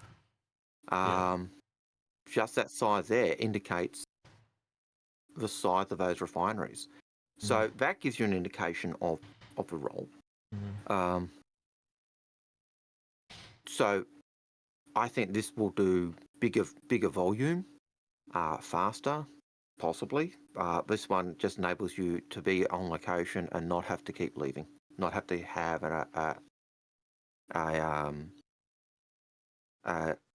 what's the refinery ship? I always get lose. The Expanse. The Expanse. Yeah. So hard. The Expanse come along and do that, or have a cargo ship come and take stuff off to the Expanse. So, but in terms of modularity on the Galaxy versus the Caterpillar, again, I think you'll see that Caterpillar will have different forms of modularity to the Galaxy. The big thing for the Galaxy, I think, coming forward is going to be the base building, the refinery manufacturing component that is coming. I said base building, I think but that's going to be something that's set apart. Yeah, I did say base building, but I meant manufacturing. Zed Pilot, real quick, thank you for the $20. I assume CA is Canada? I do think it's Canadian. It's not about who wins; it's about what's right. I love you, you're good people. Yeah, that's what it is. So we'll have heated debates, but it's all just to get to the truth. And if you come in and never do like a brainstorming session with us, and we with us too. yeah, like we've had people that like that one person just gets so pissed because they didn't win, and the entire rest of the room is in agreement, and this one person is just mega pissed because they didn't win. So those people tend to not come back, just because that they're not cut out for that type of that thing. So yeah. Well, there are certainly people who've been in the chat when we've been going at it, and it's like, oh man, the runners are falling apart. These guys are at each other's throat. They hate each other. Nothing further from the truth. It's just we're passionate. We get involved. We might leave the conversation heated, and then the next day it's like, sorry about yesterday. Yeah, how you doing? It's just like it's all water under the bridge. And we're both like that. Yeah, and it's especially and it's like, especially in summer with the heat, we both get tripped up by the heat real bad. We did not handle heat well here. There are a couple of times, you're trying to move a thing forward in a show, and you've cut me off. And at the end of the show, you said, "Oh, look, sorry, I cut you off." And I said, "Yeah, I know what you were doing. That's okay." No, it's okay. I know what you were doing. And it sounds like we're arguing, but it's just. Well, it's the lag thing too. There's a lag that you have. We've only really discovered that in the last 12 months that he's got this terrible lag, and so just there's a differential between when we speak. It is frustrating. Yeah. But yeah. Anyway, enough of that. Futo FX says, finally looking to buy my first big ship. It has a good amount of variety of gameplay loots. Is the Galaxy a good pickup at the current price, or should I consider something else? If it is, the other way I could say is just get a Valkyrie to Galaxy CCU and sit on it. And there are other ships like the Caterpillar, like Algared said. Get CCUs and just sit on them, and then when they come out, pick which one you want to go to. Why not have? Why close your options off? Why not just get CCUs to any of them that take your fancy, and then build to that one? And essentially, where the Galaxy is. You can build a CCU chain up to the lowest one of them, and even start to fill in some gaps if you want to as well. Sorry, go ahead. Especially when you look at the price of the Galaxy. The Galaxy is what is it, $500 odd from memory? Oh, that dirty guy from Astropub just raided us. Jump on, Paul. Come join us. I can chuck you up over there if you want, or he wants to pass out. Camera one. Camera one. Camera 1. Oof. Paul. Camera 1. Oh, we'll probably put him over there. It says Algared at the moment, but I can fix that. If you want to come on, you're more than welcome. If you want to go rest, we get it. Yeah. He has Turkey Day. So?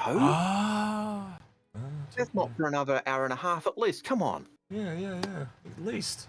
We've been told it starts when this ends, so you can't hide. Well, you can. Robert Case, thank you for $10 super chat. Both of you are one of the cornerstones of Star Citizen content. Thank you. Oh, thank you. Most appreciated. Yeah, I think never expected, never always appreciated. I think we could say most Inforunners are cornerstones in my book, if not all. Yeah. Well, yeah, we try. We try to provide the good oil, and I think that's why we argue so much. Well, because we want to make sure we get it right. And well, look at what happens when we were exhausted and we got 2 small bits of information wrong in 2 episodes. Oh, man, the way I was stressing out, and then I went, right, we're doing this right, and we just did a mediumship comparison video out the wazoo to make up for it. And yeah, it even showed us some things that we missed. I think that was a good episode though. It tracked well. All right, Bleach Orange. Yeah. Go ahead. I don't know. I haven't checked.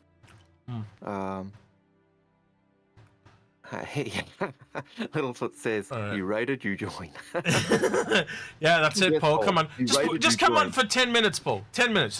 Just come and say hello, and then you can go. Camera 1, it's all set up, ready for you to go. Come on. Chop. And then you can go eat some turducken.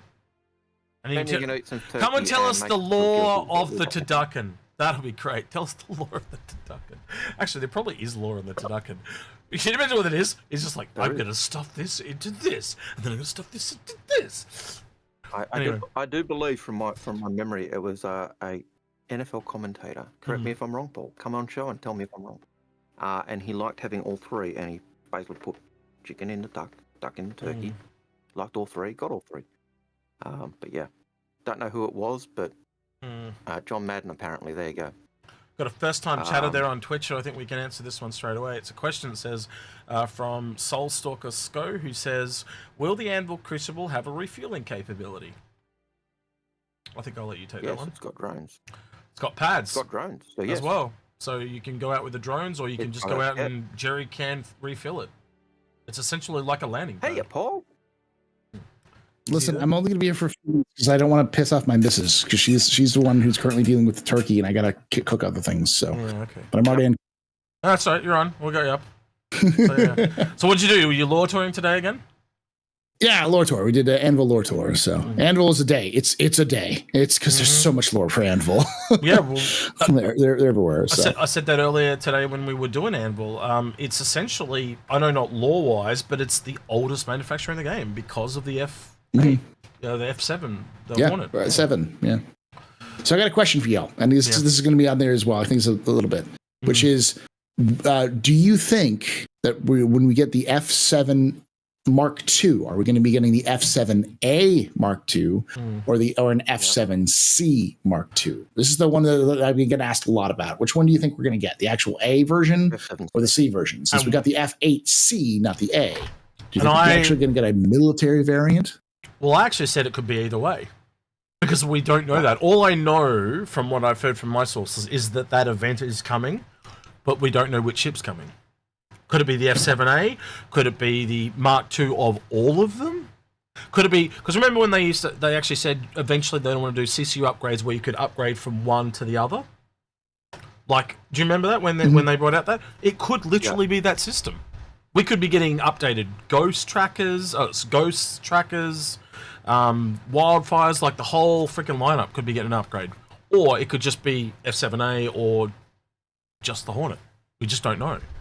And then there's the whole question with that F7A upgrade that originally was sold for $20, way back in 2014 or so, which was, it's a skin, but then they talked about it going to be the ship, but it's still a skin, and so, that skin's supposed to just make your ship look like that as F7A. Yeah, so it could go either way, Paul. How'd you find the Aristrata, Paul? Did you get a look at it or not? Yeah, it looks good. I basically everyone in my chat basically thought that it means that the the mole's dead. Yeah. And I kept having to remind people that it's a large ship. It's going to require more than crew than you need for the mole, and it's likely going to be more expensive to run. So it's more expensive to buy, more expensive to run. Agreed on all counts. Yeah, every ship will have its place. So again, it's going to be a lot more economical. And there's no reason you can't run a mole alongside this thing either. You know, sponge a little bit off it. In fact, yeah. The one thing that we were annoyed by is they didn't talk about underground mining at all. We were hoping for that because this thing was meant to be the ship tail end. Did you notice that the lasers actually had 2 heads on them? Yeah. So yeah, it's interesting. So they could swap them out. Yeah. Someone's saying they said the up to 5 and mole's minimum 3. So mole requires 3 people plus a pilot, so 4. Yeah. Because you minimum 3 to operate is the pilot. But CIG also isn't thinking about. It's obviously not thinking about because you have 3 mining operators plus a pilot plus a co-pilot, so they have 5 seats. 2 rocks. But they also said you could have a bunch of rocks, so that would mean an additional 4 crew members. So it's actually more like a 5 to 10 range. 2 refineries as well. 2 refineries. You're going to have somebody actively doing the refineries as part of that. This is the one thing I've found. There's some people been doing these large crew requirement videos. Is one of the things that came very clear to me is they haven't thought of what a captain's job is. It's delegating what roles you go do. There's no reason. So in one of the videos, I think we were talking about a video by Loud Guns, and he had a doctor and a scanner operator. And I said, well, why can't they be the same? Why can't you be a doctor, and then when you're not being the doctor, you're being a scanning operator? And then when you're a turret gunner, then later on you're the engineer. Like, there's no reason you can't switch between seats. In fact, I'd say some ships are built for that, like where some of the turrets are placed are right next to the engineering room. So when you're a turret gunner, and then as soon as something's damaged, it's like, oh, get out, fix shit, you know. So so Citizens got CIG is wrong. They are. Yeah. Their own admission, they're wrong. If they say it's 5 people, and then they show two seats specifically for like operating like the refineries plus 3 mining heads, and then you also have a pilot. Unless the pilot is also a miner, which I don't think is going to be the case, then there's going to be at least 6. Plus, also they said they're going to have a place for 2 moles, rocks, 2 rocks. Well, so you need to have 4 people for rock DS and 2 people for regular rocks. So that's an additional crew. Yeah, you also could have the 2 rock operators on the refineries or vice versa. I think until we're actually playing it, we don't know what roles you're going to be sitting on. You know, obviously you're going to be moving around a bit because you're not always going to want to be the turret miner. You might want to take a break and go do something, you know, cycle it through. What's that on the Hammerhead argument? We always talk about that on the Hammerhead, where because there's 6 turrets, you've got your co-pilot, your pilot, and your engineer. You're going to want the engineer and the pilot as your best people, so they really won't cycle. So you've got to cycle 6 people through 1 co-pilot. So bored out of your brain. You're bored out of your brain. The other thing that you're going to need on any ship that's got multi-crew is your engineer, who's going to be taking care about power management and resource management when that comes on. So that's another person you're going to need on the... And that's more likely going to be someone like the refinery person, yeah? The refinery person's probably going to... I would kind of expect my engineer to be that type of person, so but... Yeah.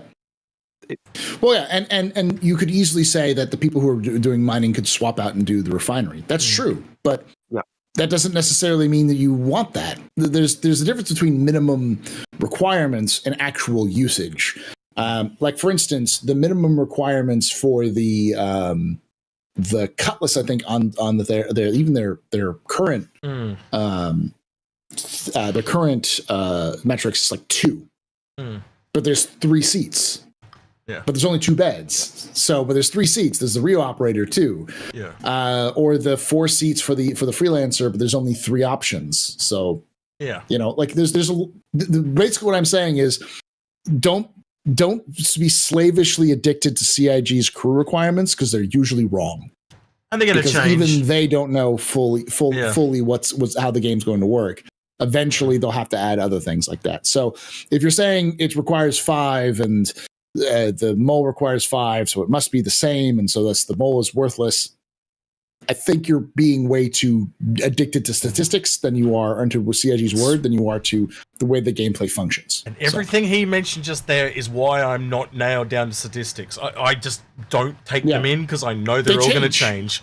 Yeah, they change. And someone will come out with me and go, "Oh, you got the gun size wrong," and I'm like, "I don't give two shits because it's going to change." And it has changed. If you go back as far as we go back, I've seen certain ships going from 1 to 2 to 3 in size of guns. So, the Endeavor. Yeah. The Endeavor is a great example. We love the Endeavor because we've taken one look at it and like, that thing's going to grow. And like if you don't trust that it's going to grow, you can just say, oh, well, the Endeavor is exactly this length. It will always remain this length. We believe that's length. CIG still says that. They know that's a lie. They still haven't changed the statistics. Like, why? Just look at and when you is it going to grow? Look at the Orion. Look at the Banner Merchman. It goes on and on and on. Yeah, I was going to say, there's people at CIG call it the Matrix of Lies. Right? It's got to that point because there's just conflicting things on there that don't make sense. You can look up until recently when they had the A1 and the C1 on there.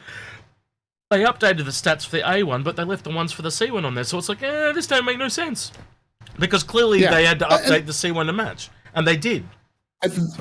The answer is that CIG still makes enough mistakes that it wouldn't that I wouldn't necessarily sit there and go, the mole is dead because of this. So I got to go because my camera's about to die. Yeah, that's fine. But yes, hello everyone. Goodbye. Enjoy your turkey. Enjoy your turkey, Paul. Have a wonderful day. Take care. Take care, bud. I'll see you tomorrow, actually. See you tomorrow. All right, next question, please, Ogre. So, back to questions. So, Bleach Orange, yes, we're finally at your question. What do you think of the early information on the Arastra and features? I think we kind of went over that. Yeah, I think we've just gone over that. I think those features look pretty good. It doesn't necessarily negate as we were just talking. So I'm going to say that's done. Yeah. So they look good. Matt Hayden. Do you expect major shifts in UEC pricing for industrial profession ships? Right now, they do seem like they are less worth the real money based on comparative UEC price. We don't have any form of balancing that's properly gone across all the professions yet. Like, they just dirty nerf everything quick and dirty, so the complaints piss off. So they're not doing proper balance passes until they actually actively really start working on Star Citizen. You know how you kind of found out this during CitizenCon that there's very few people actually working on ships? It's the same thing. There's very few people actually working on Star Citizen.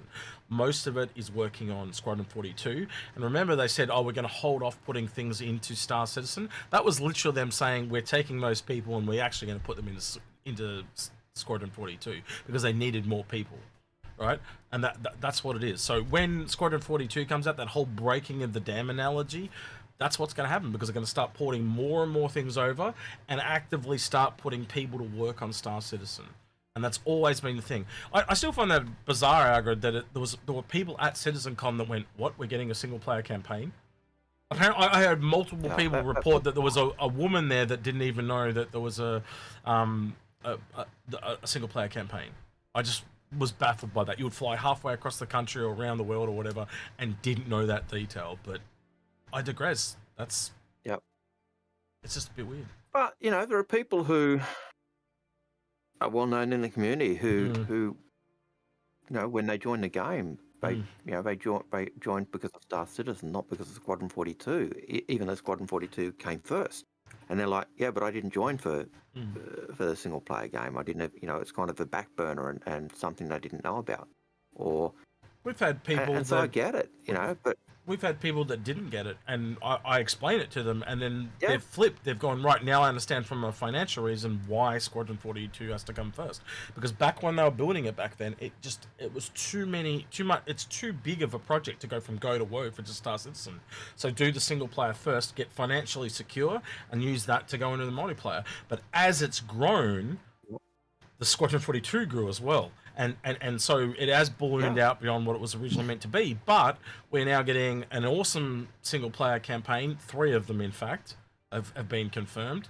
And they've kind of built them almost in dual channel. So we're probably not as far along with Star System as we'd like to be, but the foundation is there. And they've got all those tools now that they wouldn't have had. And so it's just rollout time. That's what it'll start to be. They'll just move people over and start rolling things out. Citizen Scott says in YouTube chat, day after CitizenCon Global in-game was full of what's Squadron 42. I fully get it. You know, people hadn't followed on. Do you know, Algared, you know, I'm just wondering, is there actually? I've got to ask this, right? Because this just could be the cynic in me, right? But maybe I'm wrong, right? And I'm just going to go back to this website, right? We all know this website, right? Rubber Space Industries. Now, Algared, can you tell me where is the link to squadron42.com? Wait, maybe it's under here. Maybe that's the main question. There it is right there. But, like, the fact that that's not front and center, I find that a bit weird. I've never actually gone to look, right? So that just shows you how out of touch I am. But, like, again, the fact that you've got to open a panel to find it kind of hides it a bit. Yep. It has been pushed. It has been pushed to the back burner a bit. But you know, what do you do? It's how they do it. It's just is what it is. Lena Maria says, I think the Arastra should be a collaboration between RSI and Argo. Maybe. You know what we're going to say? We're going to say Grey Cat. I would have personally. I could have seen Grey Cat being a better one because Grey Cat are the actual mining company known for mining. And the fact that the history of Grey Cat is the guy that big tick miner from Squadron 42 is made by them. It would have been really cool to see them take the ideals of that, and we've wanted that for years, but to take that and instill it into a ship we could have all brought would have been really cool. But they decided against it. So now, will we get?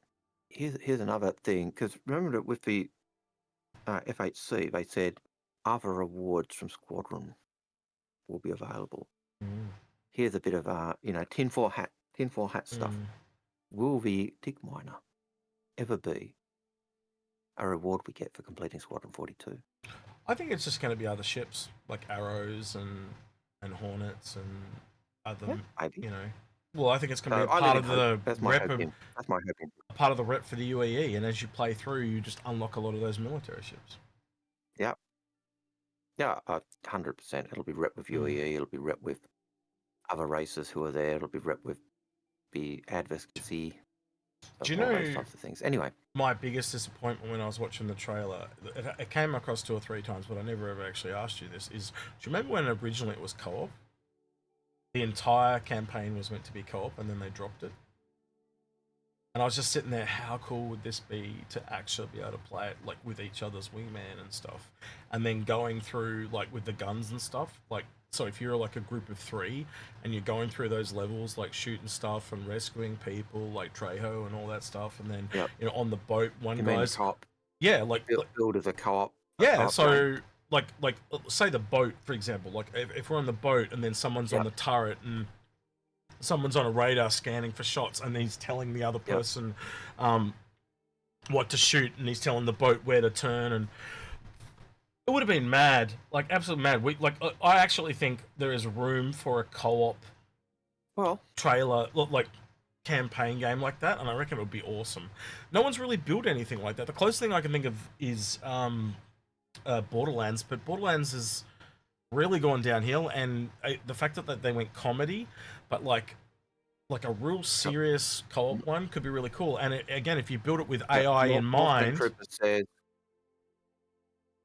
Go ahead. Go on. Sorry. I was going to say, if you build it with AI initially, so you could play it single player, and then the AI could be replaced with players, you could build the whole thing like that. But yeah, go ahead.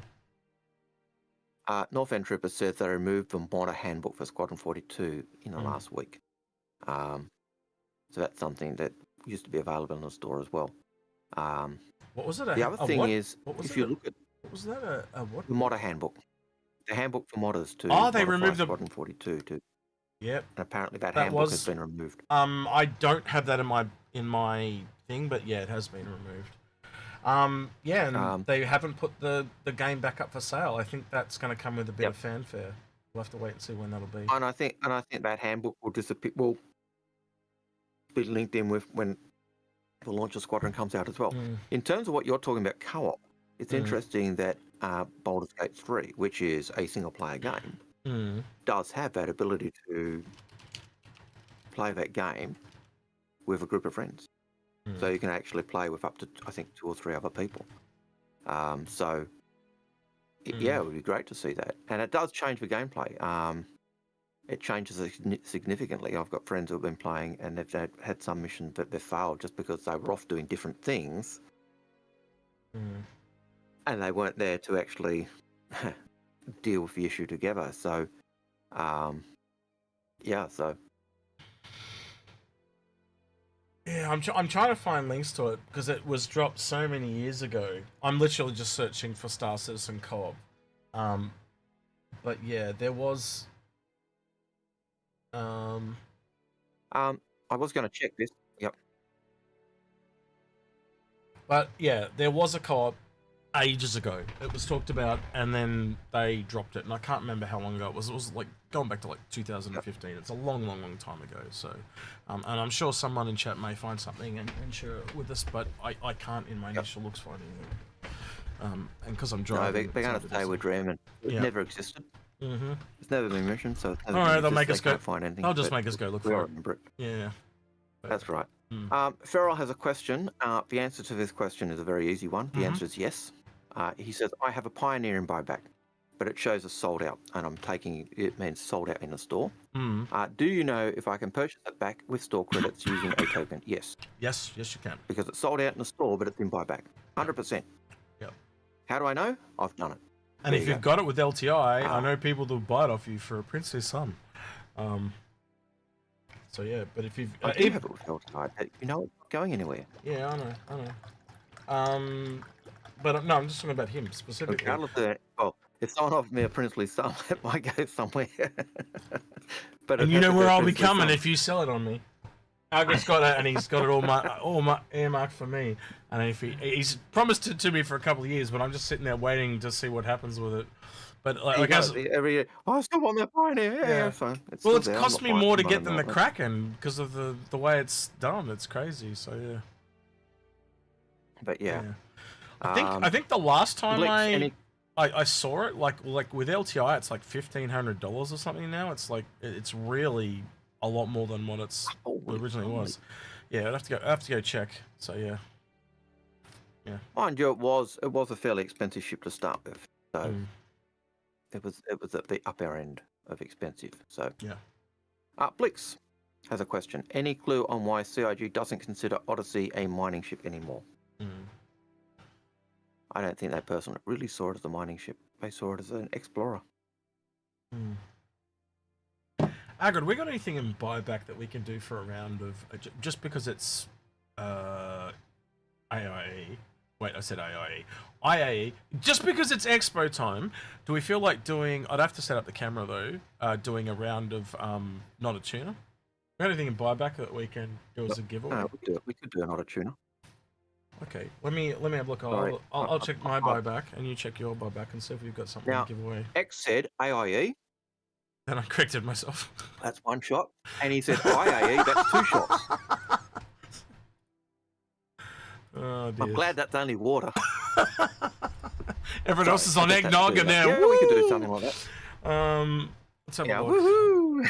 Yeah, bring it on. Yeah. Let's have a look. We could do. So someone was asking a question about one of the skins earlier. I could do an Olympia C1 paint, if that's if that's what someone wants. Do we have a small ship that make it special?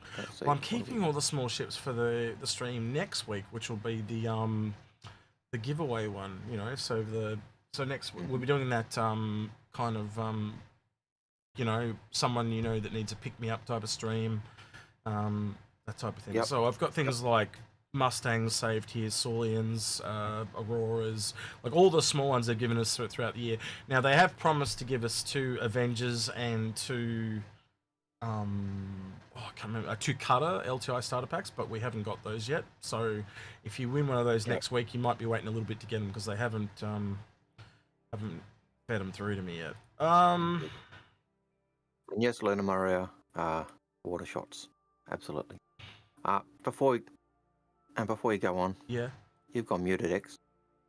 What? I've gone muted. Yeah, you were muted there. You're going in and out. Might just be your end, or it might be Discord, but no, I'm not muted. Yep. So it might just be a bit of lag on your All end. right, I'll do one question before I do need to disappear for a bit because those water shots have had an effect. So Feral says, have you guys already melted the Sulian or keeping it? Well, I'm keeping mine because I like it. But then, that's me. I didn't melt it because I never brought one. CIG gave me one. He had a loaner. Yeah, so I had a loaner. It's a starter ship. I am very much interested in buying one because I think it's one of those starter ships that you can go, this is a ship that you can buy and fly today and just look how damn cool it is. It's got this cool factor to it. It's the type of ship you can show a person that's never seen the game before and it sucks them right in. I had friends that saw it and they know I cover Star Citizen, they know about my YouTube channel, they give me shit about it all the time, and they were actively starting to ask me questions. So that's how I know the type of effect that that ship has had. So yeah. Yeah. All right, I'm going to just put myself on mute for a bit, and I'll be back shortly. No worries.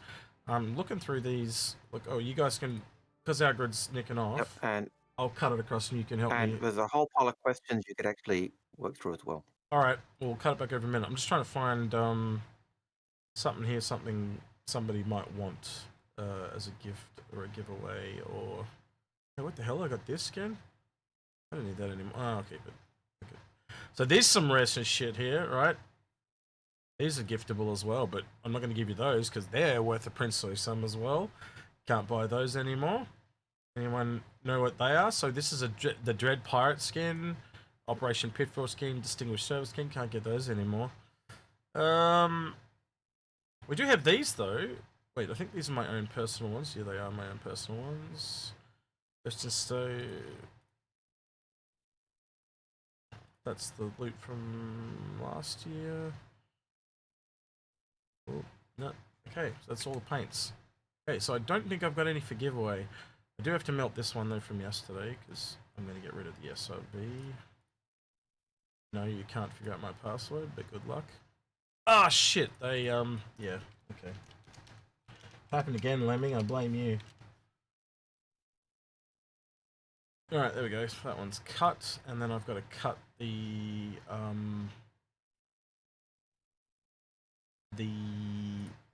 SRV. They didn't give us an SRV this year, so I had to buy one for the review. And I've obviously got I've picked up a Corsair just to get the best in show skin, and then that'll be melted as well, so that is a way to get it. And the other weird thing is I did actually, oh god, I did it again. I've changed my password to let Lemming look after my stuff, my chains, while I'm doing this, because I just get exhausted, so he does that for me. And then I've also picked up a Reclaimer to 600i, but it turns out it's the Explorer I need, and it'll only work on best in show day, so I actually do need to melt this as well. And that will allow me to, if I ever want to get that skin, I can then apply it, and I will get a purple skin retroactively. And this is the thing. So, for example, I do have a very old one that is very rare. Oh, I could almost give that away. That would get a lot of people excited, I think, but I don't think I will, because do you know the CC I'm talking about, don't you, Algared?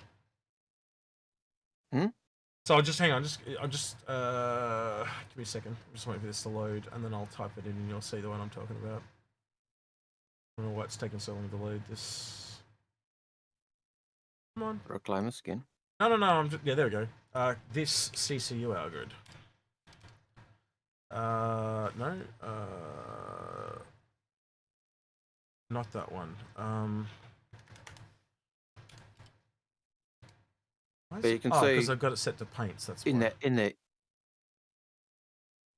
But when you've got those CCUs, this one, you've got the paint. It includes. Yep, and it tells you it's got the paint in it. Because it's got a see how it's coloured like that, and it's got the AIE in it.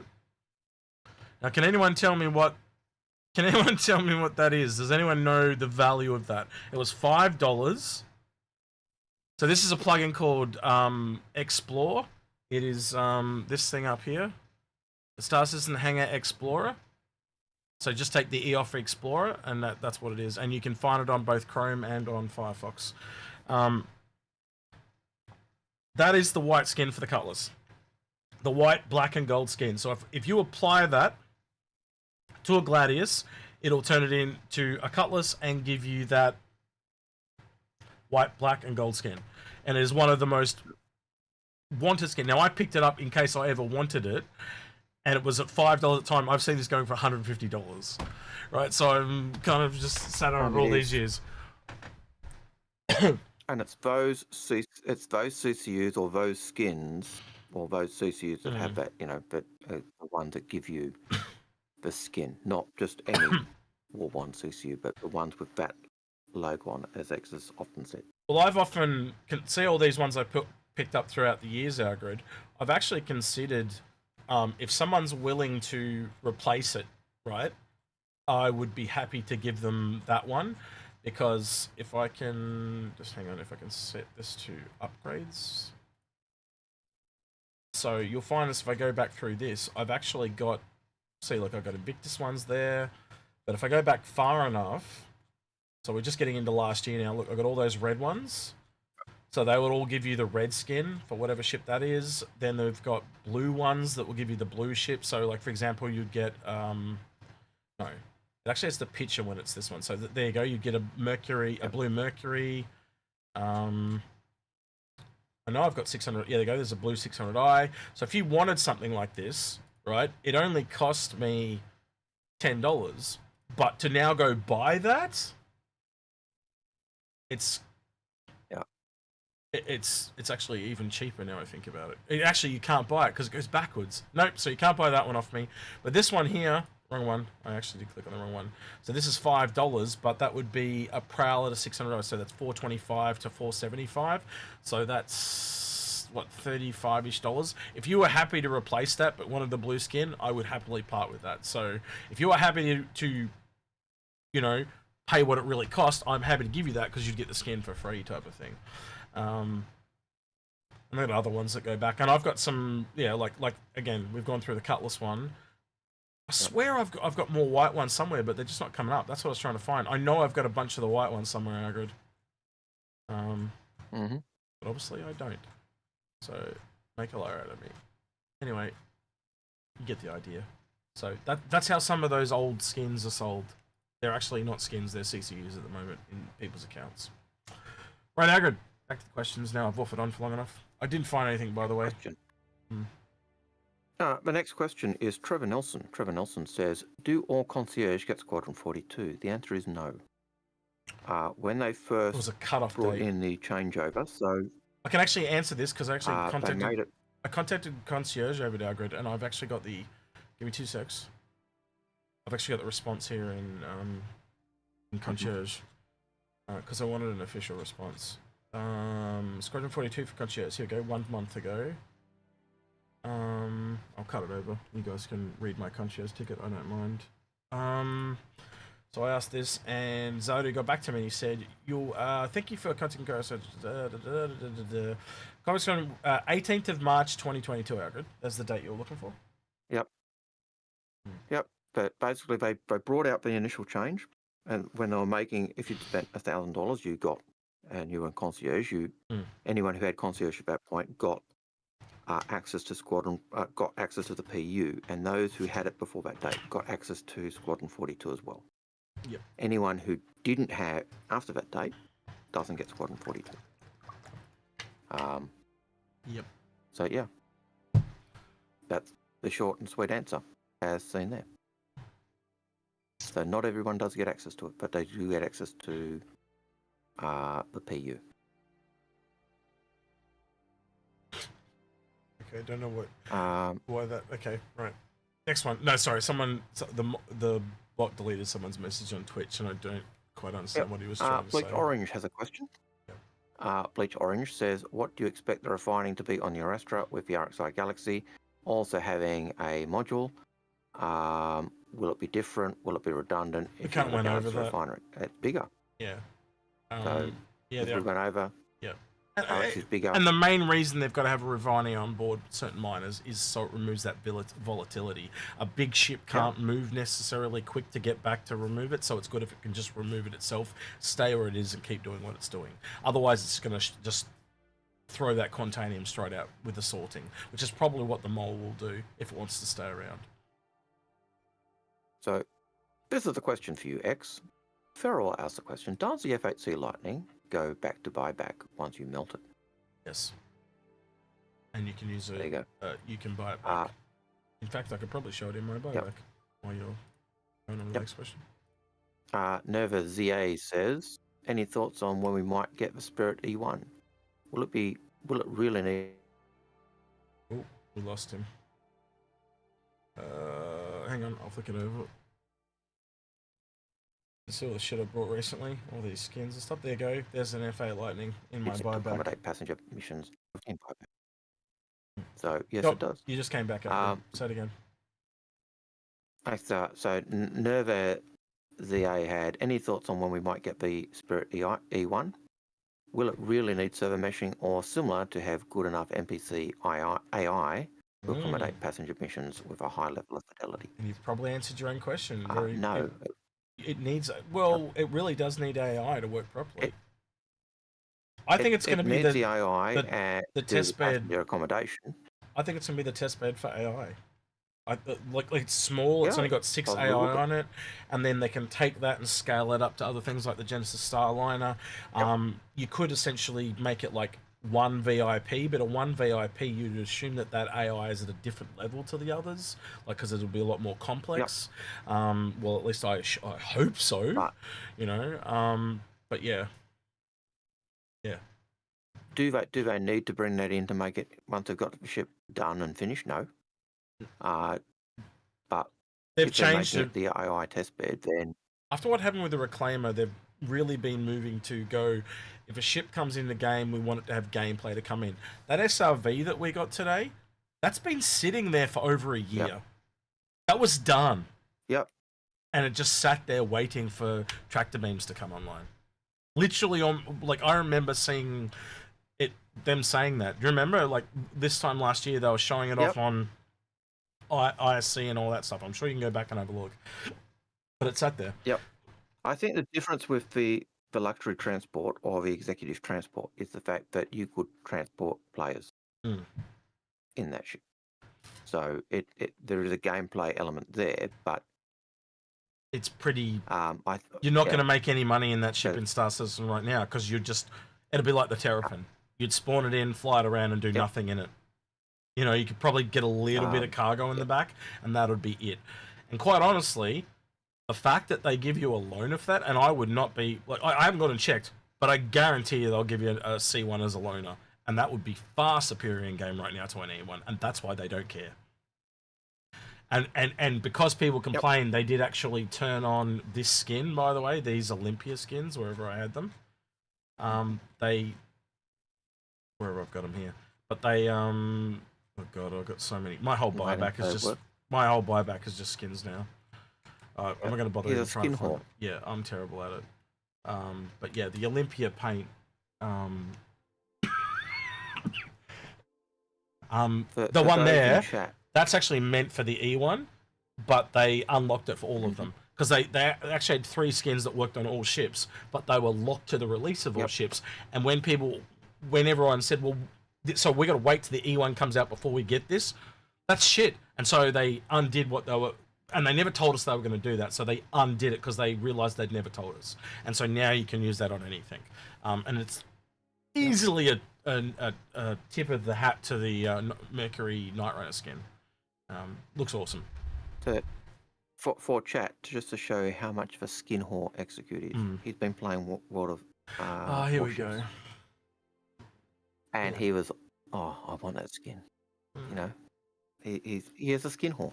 I'm really bad at it. But unlike Algared, I don't buy every skin. He buys every ship. I just buy the best skin for each ship. Yeah. I should buy one of everything. Cross the bear. Yes. So yeah. Nick O'Connor. I'm not keeping this ship, but I'm keeping that skin because it's the best one. Yep. Nick O'Connor has a question. He says, Origin is pigeonholed in Touring Explorer. If I want to sell more Origin, they need a new game loop. What would you prefer? What do you think is most likely? Sorry, I was reading another question. I would prefer medical and science. So, Origin is Touring and Explorer. If I need another game loop, what would you prefer? What do you think is likely? Well, the one that they've got, that they're marked on that graph image is commercial. And I've said it a few times. A shop ship, high fashion, high restaurants. You know, I've talked about medical and science before as well. You know, just anything like look at you've only got to look at the 890 jump. We even mentioned this during the week when we did that that show on Origin. You just look at the 890 jump and you can pull other things out of that, like high-end chef, the bistro, the bar, you know, like an actual smaller party boat. Like, you know, those barges, like I know they've got them in New Orleans where it's like it's a boat and it's just like literally a party boat that just sails down the water and people go, woo, you know, or it might not be New Orleans, but I know they've got them in, maybe it was Boston. It was a weird show that I was watching with my mum one day, and it was like one of those romance shows, and they just had this barge thing going down, but I digress, you know what I'm talking about. But something like that, you know, anything that's kind of party, luxury. We were pulling things out like a winery store, so a shop ship, right? Because again, you can look at shops, unlike other ships, a privateer, is very different in luxury quality to the Banner Merchantman. Now, the Banner Merchantman, I would say, is high design as well, wouldn't you, Algared? So that's a more high tier, where Drake is more low tier. And again, if you do a taco truck would be very different from a fine dining restaurant. And then you'd also have things probably in the middle somewhere like McDonald's or your mum and dad type of restaurant. So there's this really huge scale of different types of ships. And I think, quite honestly, we started thinking about other manufacturers. The only other one I could really think of in the middle, Algared, was Misk, wasn't it? That was the only other one we kind of... The other thing you can do is look at when you look at Pyro, and they talked about the rest stops, and there's the big rest stops, and then there's the mum and pop rest stops, and you got that idea of these, you know, different levels and different qualities and things as well. So I expect to see that in ships as well. I'd love to see Origin do medical and science. I've always thought their ships are clinically clean. Yeah. I always thought they didn't do, in a lot of their ships, luxury just wasn't there. Certainly the 600, I never felt luxury was there. It felt scientifically cleansed and spotless. I can also see Crusader doing a little bit of hospital stuff because they're very white. Yeah. Not pristine as such, but they're very clinical. I could see them. I could see Crusader doing medical because that's humanitarian as well. But certainly for Origin, I've always thought an 890 hospital ship, a private hospital. You know, doing the face reconstruction or change of look, so you can not look like a criminal anymore. Tat removal for those people who get tats in Pyro. Yep, or even a tattoo shop in a ship. Like, again, the opposite. Origin on one side, tattoo removal. Drake on the other side, tattoo application. Tattoo application. Yeah. I could totally see that. You know? Stephen 7, will they allow towing in the armistice zones? No, not currently, but eventually there won't be armistice zones. So yeah, if you want to get towed away, I'll be here all week. Yeah, I'm sorry. There won't be armistice zones, but yes, you'll get blown up. Yeah. If you try it in areas where it's not allowed. Form 40 says, how insurance and salvage be balanced even without LTI? Just feel you get infinite money glitch. Is Algared lose a bunch of his javelins to get salvage? If you are known to, if they show that you're glitching the system, you will lose your LTI. Real quick, Algared. I just brought this up because I wanted to point this out. You know how I said Origin and MISC for a shopping ship, Crusader could have shop ships. According to this, Crusader could have them as well. So, yeah.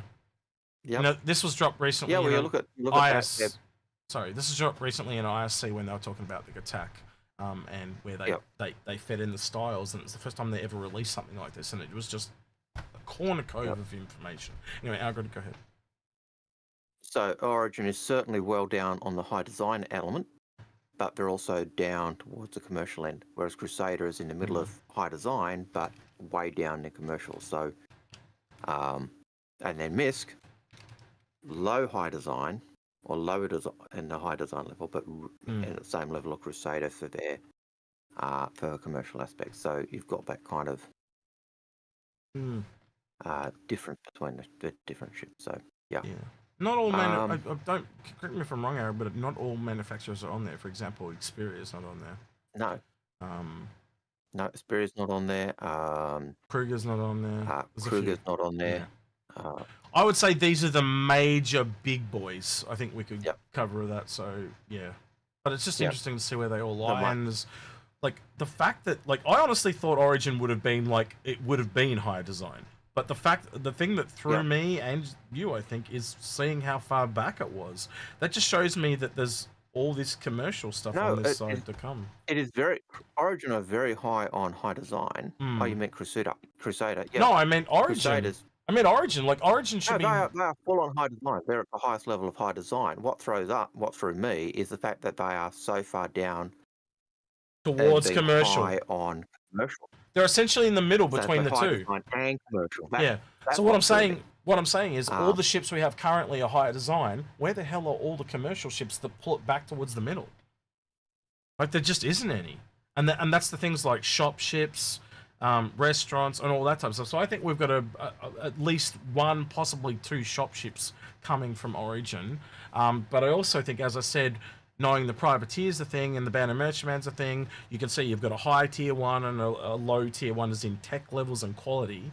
I think we're going to probably see that as well down at the low end. So we might have an Origin one and a Drake one, or, you know, and clearly Crusader and MISC take up the middle slack there.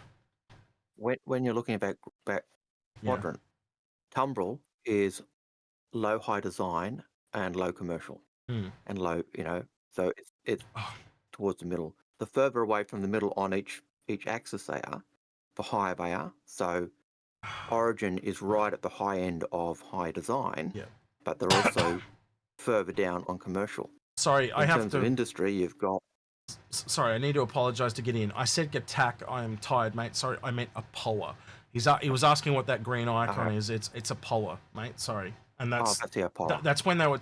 So this was for the style guide on the Santoki Eye, and that's why that's up there, because they were talking about the iconography for Apoa, and I said Gattack because I'm thinking of the Cerulean. Sorry, mate. I'm just tired. Right. Sorry, Algared, for interrupting. Yeah. So MISC is very, you know, they're not as high design. They're closer to that center line, the 0 point, but they're very heavily into commercial. Same as Crusaders, heavily into commercial. What I found surprising was Origin being way down on that commercial side. When you look at Argo is very industrial, but they're also down on that commercial side, same as Drake. Very industrial, but not as commercial. Gattack, very low on industry and very low on commercial, which is surprising. But it doesn't stop you getting pulled across either, because, like, I'm just going to chuck one out there, for example, the Expanse and the Odyssey, they both pull towards industrial for MISC, and though it is technically on this side. So that is just an overall representation where they are. You know, does that mean... And the individual ship could be more spread as well. So you could almost do that design and do all the RSI ships and place them. Yeah. So I think I think that doesn't mean you're going to see Origin jumping all the way across the industrial, but I do think you can start to explain things like the 325 and the 125 and the combat ability of some of the ships, because it starts to pull up towards military. What's the other one? The G12A and things like that. They do have a military skew. So you will start to see again, that explains the Ares and stuff on these guys, believe it or not, you know. Not that we agree with it, but yeah, it does start to explain it. And by the same token, you can see Mirai is the opposite of Misk as such, you know. And we may see, I don't think you'll ever see in a Polar commercial, because that's attack essentially, but yeah. I don't know. All right, anyway. Yep. More questions, please, Algared. Right. Yep. Please link. So. Oh, go. So 2010 said I found the co-op reference at Inforunners. It's on the original Kickstarter page. Drop in, drop out co-op. I knew it was there somewhere, and that's going right back to the beginning. So yeah, there was a co-op reference. Yep. I knew I remembered it, right? And it's one of the things I know they kind of said it was. Can't even remember if they said it was not going to happen or they just dropped it off. But yeah. Anthrophost 21. My main question is, why don't the manufacturers have colour schemes available for all ships? Because they don't. The IG haven't made them. I can't think of anything else to say for that. No, I agree. So the question on LTI, I think LTI is just a bonus. Yeah. How are they going to balance it? Insurance isn't going to be a big issue. It's going to be cheap. Yeah, but they years ago they equated it to $15 is what LTI was worth. Yep.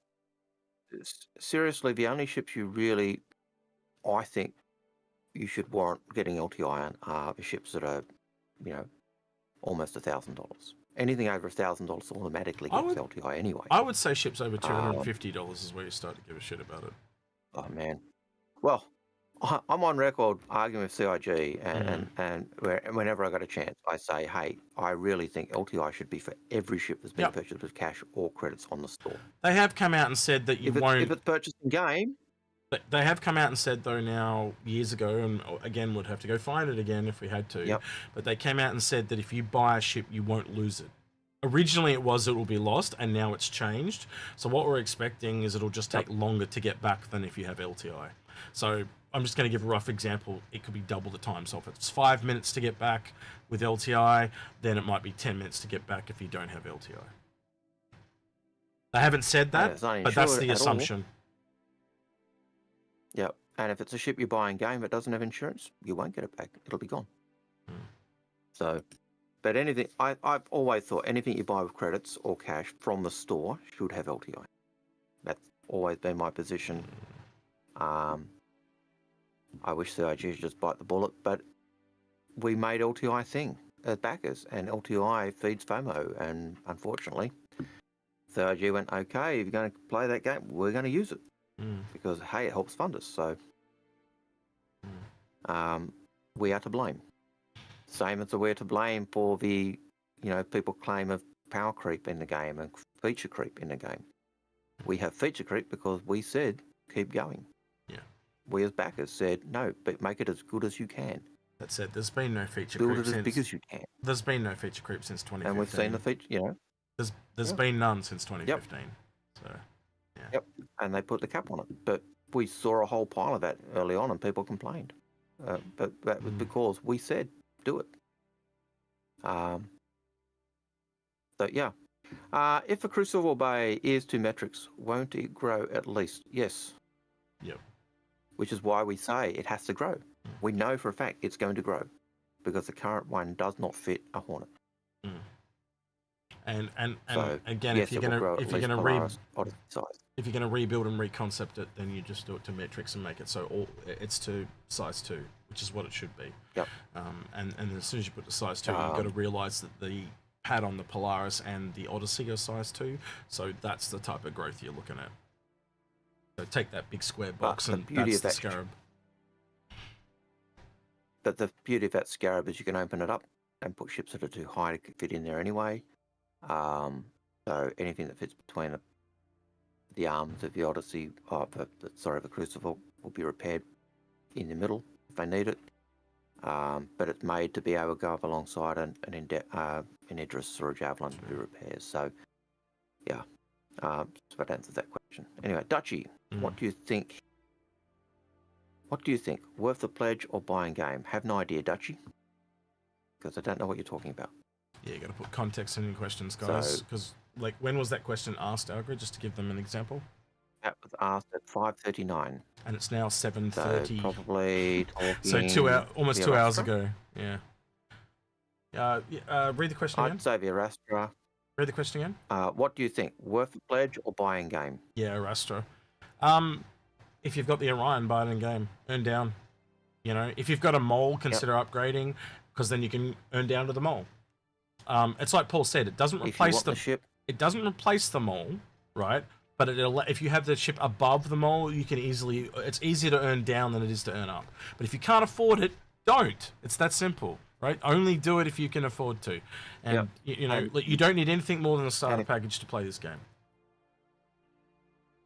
And if you really want the ship, wait until you buy a CCU and buy a CCU to it from a closest ship, and then just use an LTI token if you want LTI. Absolutely. Build up to it. Use those war bonds. When it sells for. Yeah, use those war bond CCUs and bring the price down even further. Absolutely, Algared. Spot on. Zug's Wand has a question. What price point should we expect the Arastra at? Right in the middle of the Orion's new price and the Mole is my bet. Glenn Gillicax, and I'll just keep going if you don't pop in, X. No, go ahead. I'm dealing with some other stuff right now. Yep. So, question on the Arastra. As you generally say pledge big, what about the mining ships? Is the Orion the only pledge-worthy? Arastra is good, middle ground, or even Mole big enough? Again, I think I said earlier, you know, if you can't afford, if you know you're never going to use an Orion, you don't want to go that big, but you think, I'm going to use an Arastra, that size ship, that's the size you get. Go as big as the gameplay that you intend to want to play, and then earn down. Yeah. And that's what certainly that's when why the Orion first came out. A lot of it is consolidating to that bigger ship, because you can just use that bigger ship and earn down. So rather than having whatever ship size it is, you know, 5 smalls, 3 mediums, or whatever, you could just have 1 large and essentially very quickly earn down and get those much smaller ships quite quickly. And we've got multiple examples of that over the years without going into specifics. So yeah. Yep. You know, if you were one of the people who were lucky to buy an Orion early on, you've got a deal, because you got it at like 350 or something like 325. 325, even better. So you look at the price. Hard to believe it was cheaper than the Reclaimer, huh? Reclaimer was 350 at the time. You know, so yeah. So you look at the price increase and the size increase of that, and you can apply that type of price increase and size increase to the Endeavour or the Crucible. And they'll at least get the price increase. Blix says, any thoughts on Arastra ground vehicle or being refined, as it looks like the refining system is not on the same deck as the ground vehicles? They'll have a way to get it up there. You got to remember, use your tractor beam. Rocks are very small, so you can probably just take what's in the rock and take it up by hand. It's not a huge load in rocks. They're very small. Yeah. Yep. Tractor beam, even if you can't, just carry it up. So, yeah, whatever. Kim C009 says, do you think there will be more Industrial Atlas platform vehicles? We saw the base builder, and I'm thinking about a mining version. Yep, absolutely. But do you have any other vehicles for industrial vehicles? Yep. We've talked about that quite a bit. We still think it might potentially be... Remember that was called the Argo MCV 12 months ago in the leaks and stuff? We still think it might be called that, but it's a trailer that's paired with the Atlas platform. Notice how in the pictures it's yellow and then the Spartan part is green? Like they're two separate things. So it might be the first time we're seeing a paired vehicle come out. So it's like, this is a trailer you can buy for the Spartan platform. And it might not be the last. We actually started to think about trailers and how much that could come into the game. Because it speeds up what they have to make, if you think about it. If they can just make a trailer and it works on 10 different trucks... Well, I'm just pulling a number out of my butt, but you can see what I mean. You can pick the truck for the job and take it to different places and take the trailer you want to take with you. It makes it so multifunctional, just like real life. That's what we do right now. Bit like Thunderbird 2. Yep. You know, is it? You know, or Thunderbird 4. You know, the one with the big belly one that has all the components. But did you notice what they said about Argo? Argo is orange. It's always orange. We always have orange on Argo, and you've got this kind of yellowy cab thing on the back of it. So yeah, so well, could it be? Yellow's possibly technically Drake, but I don't know. So is it a Drake working with Anvil? I'll check that out there. Stew on that for a minute. Well, again, it explains the Drake MCV, and it builds it with duct tape and craft glue. That sounds like building construction to me, Algared. I think you can get behind that. This means more has a question. They say, since they have filled the gap in mining, do you think salvage is next, or do you think it will be towing and repair? Sorry, I was reading a question. Someone asked a question on Twitch and they didn't put question in. Since they have filled the gap between mining with your Astra, do you think they will next do salvage, or do towing and repair? I would say that it's probably medical is the closest we've got, because you've got the Pisces, then you've got the Cuddy Red, then you've got the Apollo, and the Endeavour. I actually think medical beat mining to the punch if you think about it. Because technically, the Apollo is a large. No, sorry, it's a medium. So there's a large slot left. Sorry, I said that backwards. Tired again, sorry. Yep. So we only need the large medical, and then we're done. And with towing and repair, we've got the SRV, and that's about all we've got in SRV until we bring out the... Well, you've got the SRV. SRV is a small. You've got the Vulcan that's a medium, and you've got the Crucible that's technically a large but could grow to a capital. So that's in a similar vein with the Endeavour. So you have to kind of wait and see. Towing and repair, for towing there's only really one, for repair there's the 3. Well, again, we're seeing skews.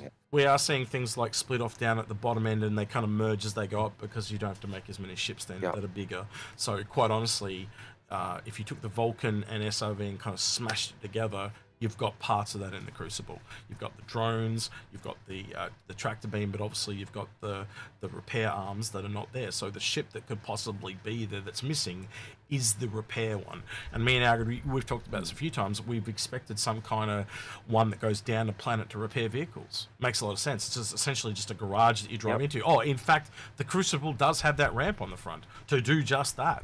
So this would be one that's smaller, and it can go down the planet easier than the Crucible. Yeah. And I could see a very big capital version being a mobile dry dock. Literally something like. They did move shipyards to be manufacturer specific though, so I kind of lean away from that personally, but I won't rule it out. Because.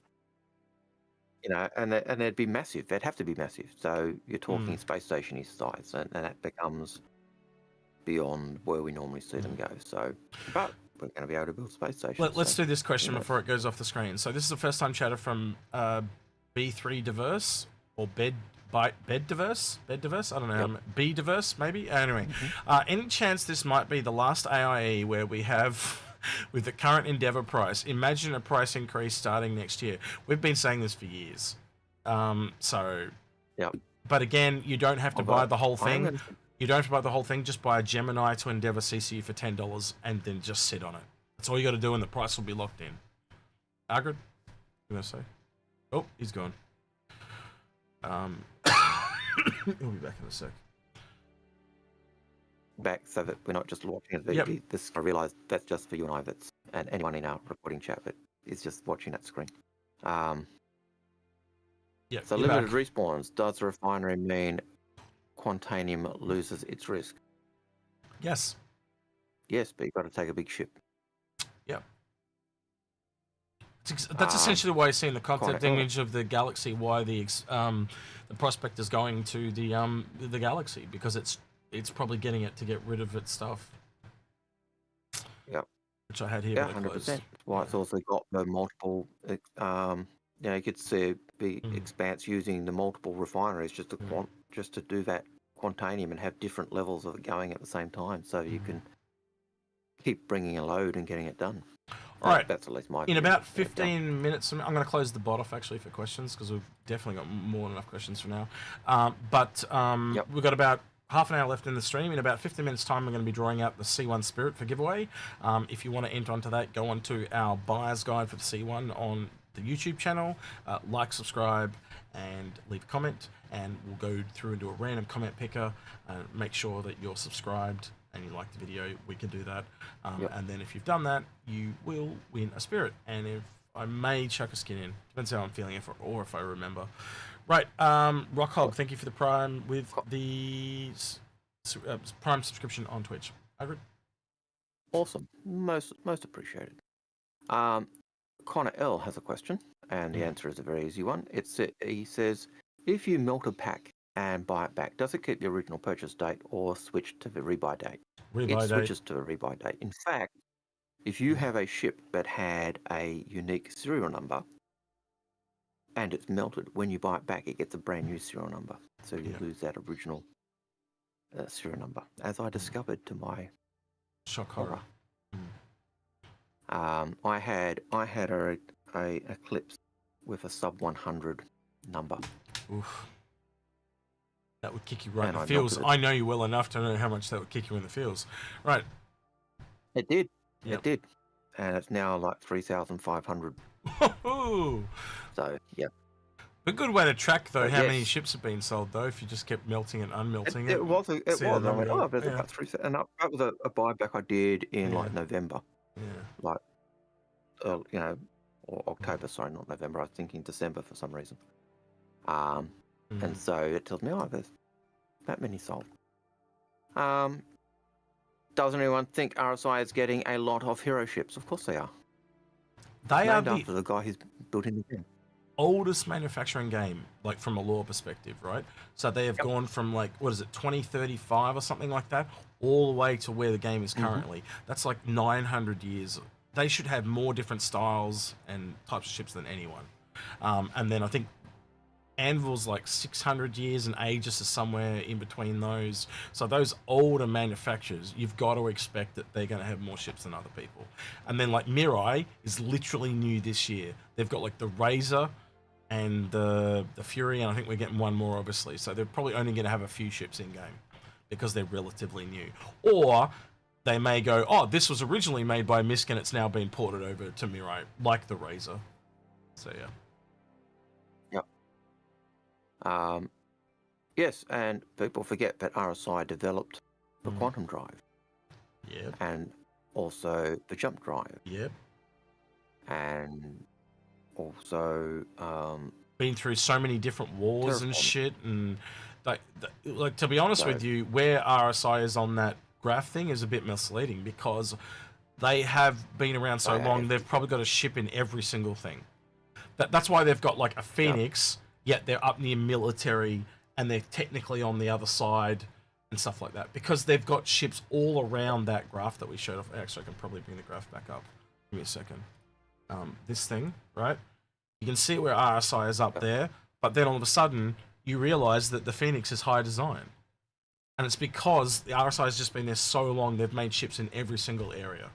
So quite honestly, I think it would have been fairer to have RSI right in the middle next to Tumbril. In my book, but we'll see.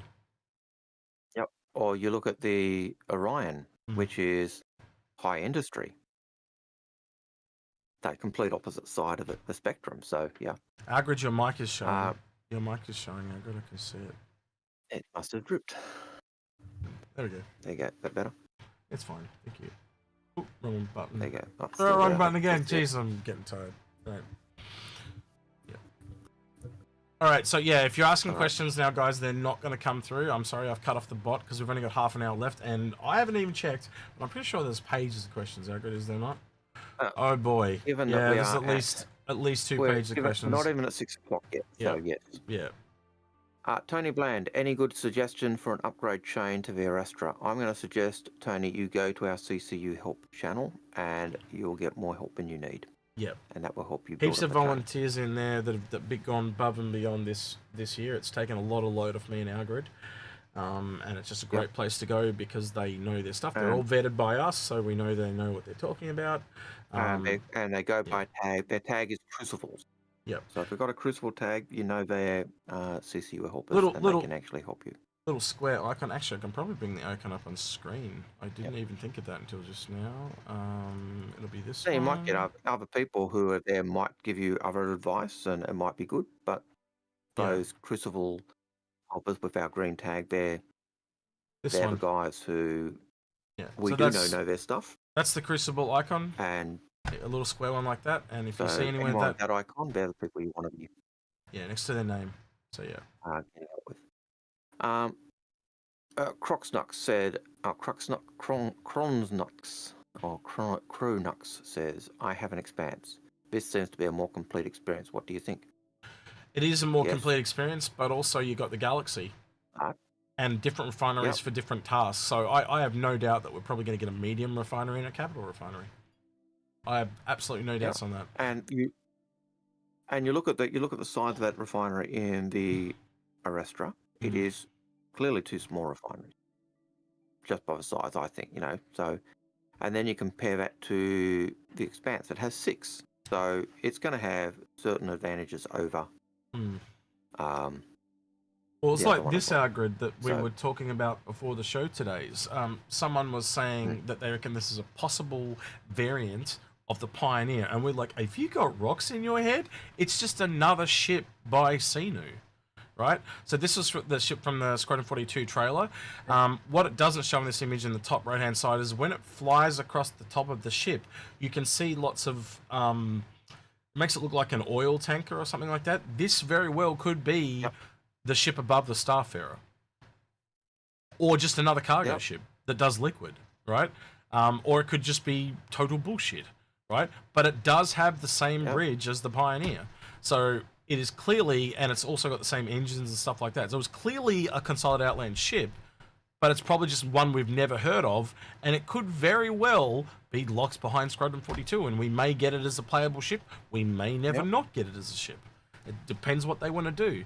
But again, I just couldn't believe that they went to variants and not like different ship. But yeah, anyway, different ship or even a total redesign of the Pioneer because it's changed its role. We don't know. All we can say is the bridge looks like a Consolidated Outlander. That's all we can say on that particular ship. You can notice there's a big difference. Is like if Algared just moves his head a little bit, you can see that there are VTOLs all along the side of the Pioneer there in the hologram. No, none at all along there. Now that essentially means it's not a variant because it would have the same engines. It's completely different. So yeah. Anyway, next question, please, Algared. Do you think your Astra is supposed to land and mine or hover? For a ship that encourages planetary mining, it doesn't look very VTOL. It does have VTOLs from the model that me and you saw, and I think we'll find more about that in the concept cell. Shut up! Yep. We certainly saw VTOLs when we were doing our first analysis of it. So it did have quite a few hefty looking VTOLs. But yeah, we'll find out more as it comes. So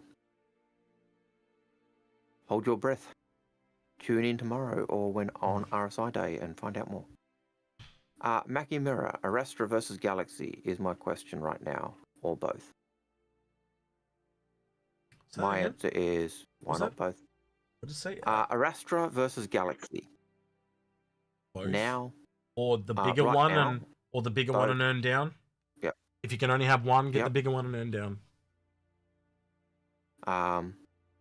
Arastra and Galaxy, I think they're both roughly going to be the same size-ish, give or take, because they're both large.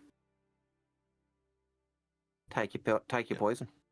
Yeah, it can land. Like me and Algared have theorized for a long time that the Arastra is an underground miner because they talked about underground mining, but they didn't even talk about that in the video today, which is what kind of annoyed us a bit. We want them to reconfirm that because they confirmed it a year ago. Then 6 months ago, they said the Pioneer the Prospector no longer does underground mining. So now there's doubt that underground mining is a thing at all now.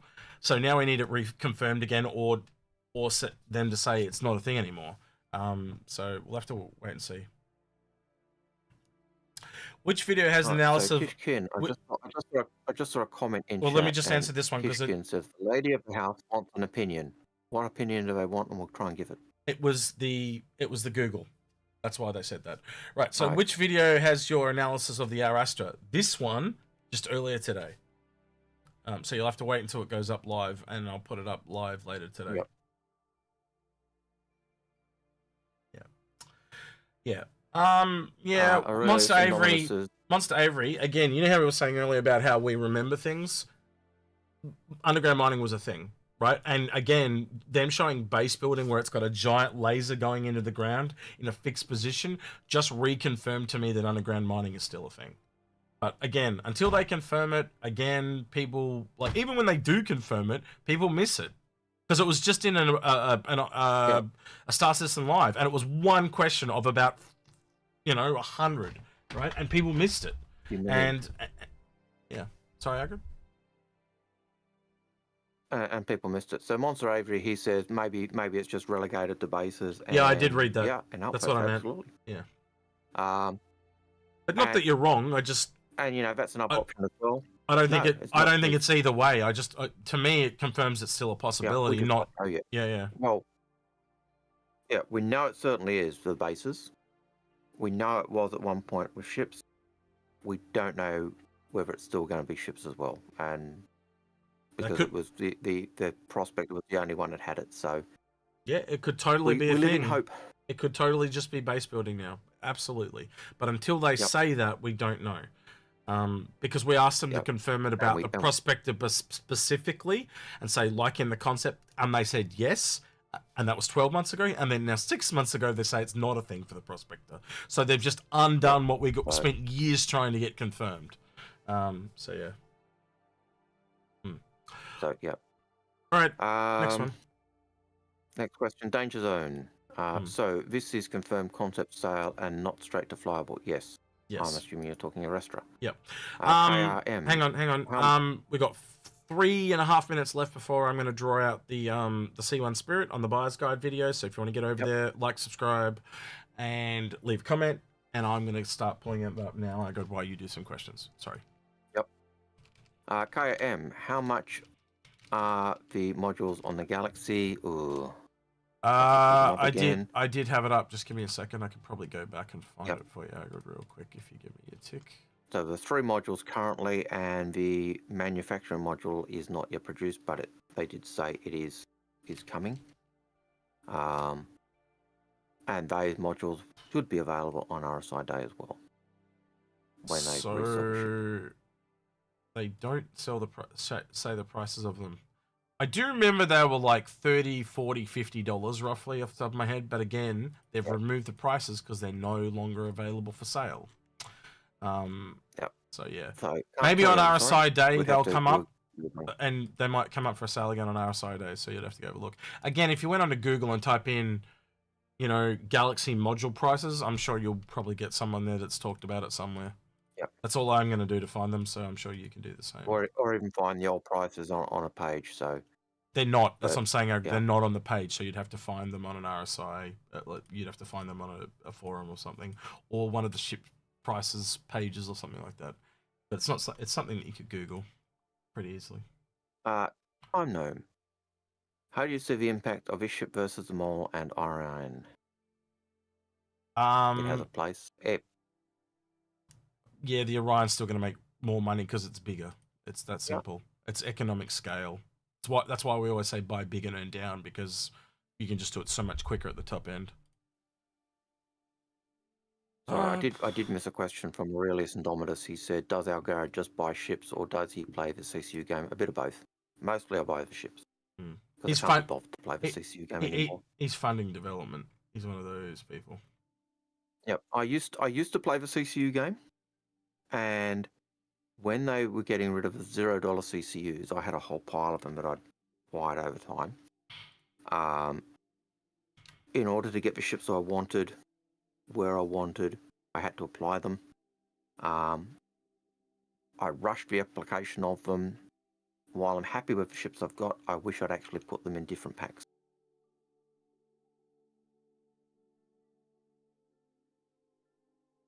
All right, Agro, did you just drop out? I think you did. All right. Yes, he did. All right, I'm going to give you guys... Oh, there he is. He's back. Right, 1 minute. You got 1 minute, guys, and then I'm going to do... Nah, he had a stroke. That's what I call it when he does it. But no, it's just his shitty net. Yep. My internet hates me. Yeah.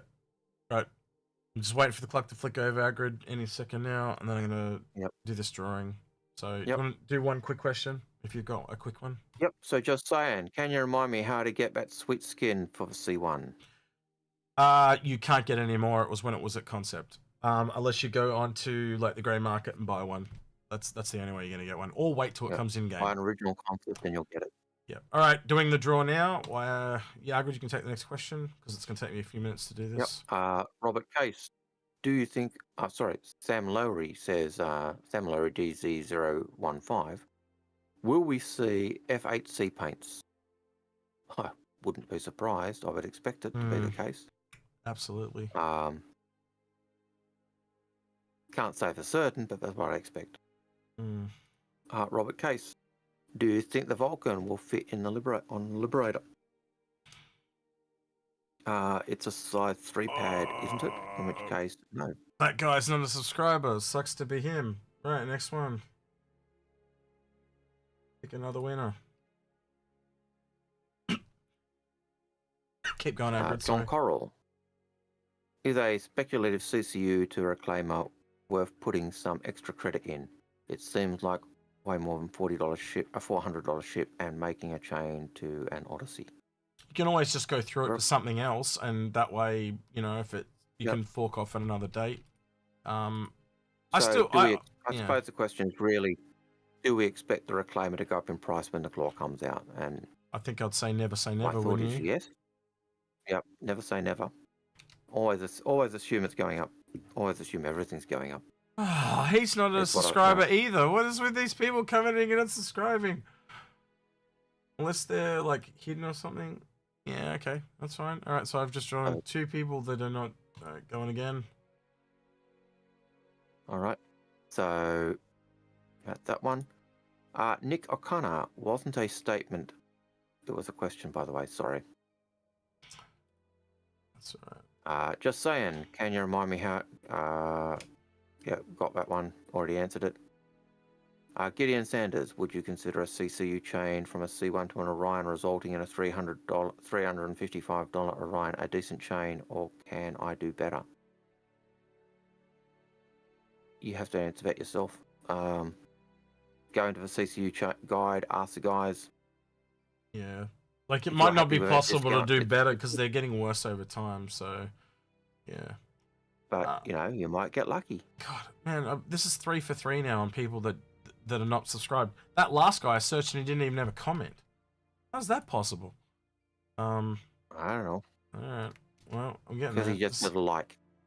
Maybe. Of course it's happening on a stream where we're all extremely tired, though. Oh, what? Yep. Kenneth Bannister. Is it still a plan to make an extra game packages into crewman? As far as we know. Yeah. I hope so. I've got extra game packages on my main account because that's what I'm hoping. Do I expect also that they'll sell character slots or AI crewman slots? Yes.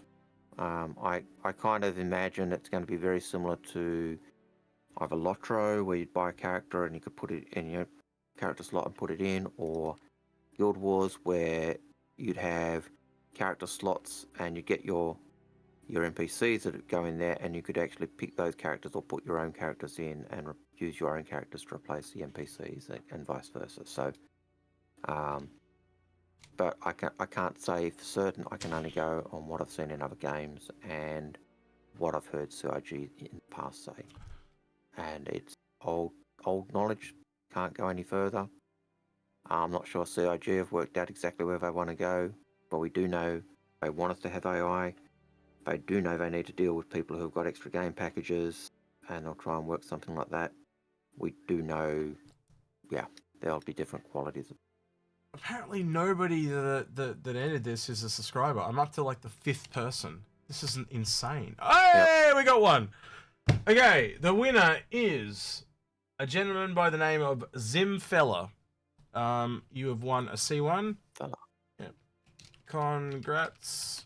You have won the C1 Spirit. Please contact me via Discord so we can get that sent off to you. You know what we should do is, when you know we draw these on live streams. If you're there on the live stream, we'll give you the skin. If you're not there, you don't get diddly shit. Oh, Algared, because I was away, we got a hype train going almost on Twitch. Don't know who started that. Sorry, I wasn't looking because I was on another screen. We're up to 62% of a hype train. Yeah, he follows the YouTube. I tend to take care of the Twitch. So yes, apologies for that for Twitch people. But yeah, congrats to. Sorry for YouTube, but you know the chat goes and sometimes it's scrolling so fast. So if I'm looking at questions, I don't see them. Yeah, so I do try to pay attention to the. Yeah, we don't. Oh, well, it was a lot easier when I had that other monitor, which I should be getting back soon. Yep. 92%, 93%. It's. I think we're gonna hit a hype train, just the way it's going. Yeah. So yeah. I will often miss the. Thank you for the. Just the normal chat. Thank you for the tier 1 subscription, Trill Wizard. I must have missed other ones here. Prime subscription from Forlorn. Who shot tier 1 subscription. Thank you for that. Is there any others down here? There's a whole. Rockhog. Yep. Thank you for the subscriptions, guys. Never required, but always appreciated. Right. I'm sorry you missed out, Citizen Scott. I'm sorry. It just happens. Yeah. So. Yeah. By the way, there was so the limit of comments that you can get on those picker things is 500 without paying money, and it was 492. So we're like, oh shit, we're gonna have to pay like a. And that's a monthly thing. You can't just like pay every time you draw one. You've got to keep like a subscription service. So it's not something I really want to pay for if I can avoid it. But we might have to if we're giving them away. We might have to look at that.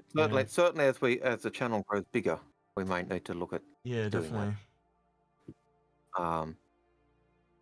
Yeah. Well, essentially, it's $8 a month. $8 a month. That's like Netflix. Yeah.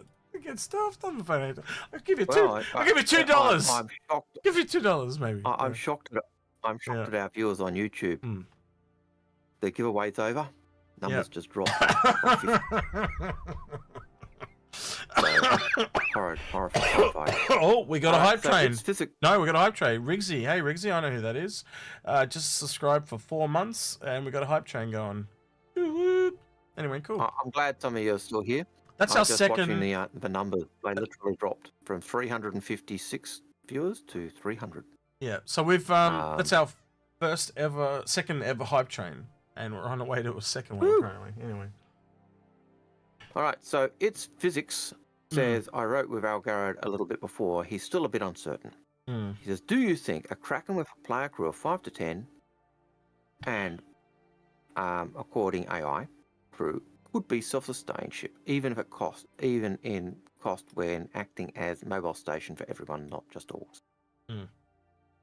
Yeah. Well, apparently on the screen it's now telling me we're about to beat our hype train record. So we're beating the one from last time. Anyway, I don't know. Maybe that's why they get us to read these out, because it just feeds people's gotcha moment or whatever. But as for the Kraken, one of the things that they don't talk about is all the HABs for the crews of the ships. So when it talks about having extra, this came through in one of those videos people did about the crews and stuff, like the you know, they've undervalued and don't buy big ships, was they haven't counted that the ship crew from the ships living, say, on an Idris or living on the Kraken can also take control of the turrets. Because one of the ones that came in the video was like, there's more than like the crew's maximum of 10, but there's like literally 10 turrets on the thing. So how does that compute? And that's because, well, the crew that are staying there are going to want to defend their shit, are they not? So they will jump on the turrets, and they are not crew; they are visitors. That's different. You got a ship that's landed on the carrier that's now in repair. The crew from that ship, in one of the HABs, they'll repair, or you got someone who was in the shops. You know, they'll do the same. So So I'm just replying to a first-time chatter said, Old Lemon Sand. Someone posted on YouTube chat that you have the default privacy settings on your subscriptions are hidden, so you may have some of the first people you drew were subbed, but it was hidden. Yeah, but if it's hidden, I can't tell. So if you have it hidden by default, then you've just ruled yourself out of winning the competition. Because I've got no, how can I tell? I can't. There's just no way for me to tell. Yeah. 100%. Phoenix King 1012 subscribe with Prime. What the hell? We hit a wave 2 hype train. Stop it. Don't do that. Ooh, no, wave 2. No, I'm going to stop reading them now because it's just going to keep throwing money at me like little kids. Now people are throwing bits. Yep. Oh, God. Rich people are weird. I don't need money. Don't throw money at me. It's weird. Yeah. Hey, we've finally educated YouTube. Yeah. Yeah, YouTube's just sitting there, and they're asking questions, and they're being, and they're not throwing money at us. You don't have to throw money. It is seriously, it is appreciated, but you don't have to do that, right? We're here to answer your questions because we enjoy it, and that's why we're here. All right, next one, please. And we do try to answer the questions, but we do have to close the bot off occasionally. We're like, because I'm not here forever. 8:05. Yeah. And we've still got at least 2 pages to go. I'd say we're about 1.5, but yeah. I was guesstimating. Yeah. So I think any large ship. People are, as you were saying, people are saying, no, get rid of your large ships. Any large ship, you're going to be able to solo with AI crew. Yeah. How many AI crew we can have? I reckon you could probably get a crew of 3 to 5 on a ship. With you and yourself, AI turrets plus AI crew. I reckon easily a Connie, easily anything up to 5 crew. I think you'll easily be able to do. Anything above that, I have no idea. By the way, everything just my you and I are going on is based on things CIG have said in the past, right? And I think some people CIG have said in the past that people have doubts that they won't be able to do what they're going to say they're going to do. But I have now, like, all the things I've seen, like server meshing, object container streaming, all that things that people said that wasn't possible, and they pulled it off. I'm giving them the benefit of the doubt. I think they will be able to get there with the AI. If any company is going to pull it off, Algared, you tell me, based on what you've seen, would you say they've got a really good chance of it? And not to mention how far AI is coming right now with OpenAI and ChatGPT and all that shit. I even when they were doing the stuff early on, I had no doubt because I looked back at what Chris did with Wing Commander and how he pushed for games as far as they could and did, proper sound. So you went beyond the 8-bit sound. I'm pretty certain people used to say, no, you can't do that because computers can't cope with it. Did you see what they just did? So people did? would buy sound blaster cards so you could get that sound quality. Did you see what they just did? Cards are integrated. Sorry. So did you see what they did? They did another hype train. No. Tier 3 hype train. And no, because I can't see that because you've just got our big screen with our last screen up. Oh, because I never changed it back from... That's right. So all I get is our competition screen. So all those people that have been watching all this time. Yep. And I got to turn the filter back on too because I didn't do that. But yeah. Compression back on. Countdown. Nope, this one. Yeah. So we've got Forlorn did 5 gifted subs. He did Womble, Blissmo, Hook 2005, Red Martian, On It, and Lord Lensis. Enjoy them remotes and make sure you say thank you to Forlorn for those because he was kind enough to do so. Thank you for that support. Yeah. The one they like appreciate with the emotes, the one that comes up the most is the kitty cat salute. Do you know what I want to do though? I actually want to go back and, my cats? I want to make it look like my cats. So like a ginger version. Yeah. Maybe I'll make that like the maybe that can be the hype train one. Because apparently there's meant to be some kind of, I don't know. You tell me in Twitch if this is true, but apparently there's a hype train emote. So what I'll do is I'll just take that cat one and make it a ginger one for hype trains. Since it's the most popular one. Anyway. Citizen Scott, what are you going to ask Citizen Scott? I'll see if I can catch your question and chuck it in. Yeah, that one. See the one Bears dropped in YouTube? That one. That's the one. I use it all the time. Yep. Okay, so North End Trooper, what do you think of a final price will be for your Orion now that we've seen the look and size of Air Astra?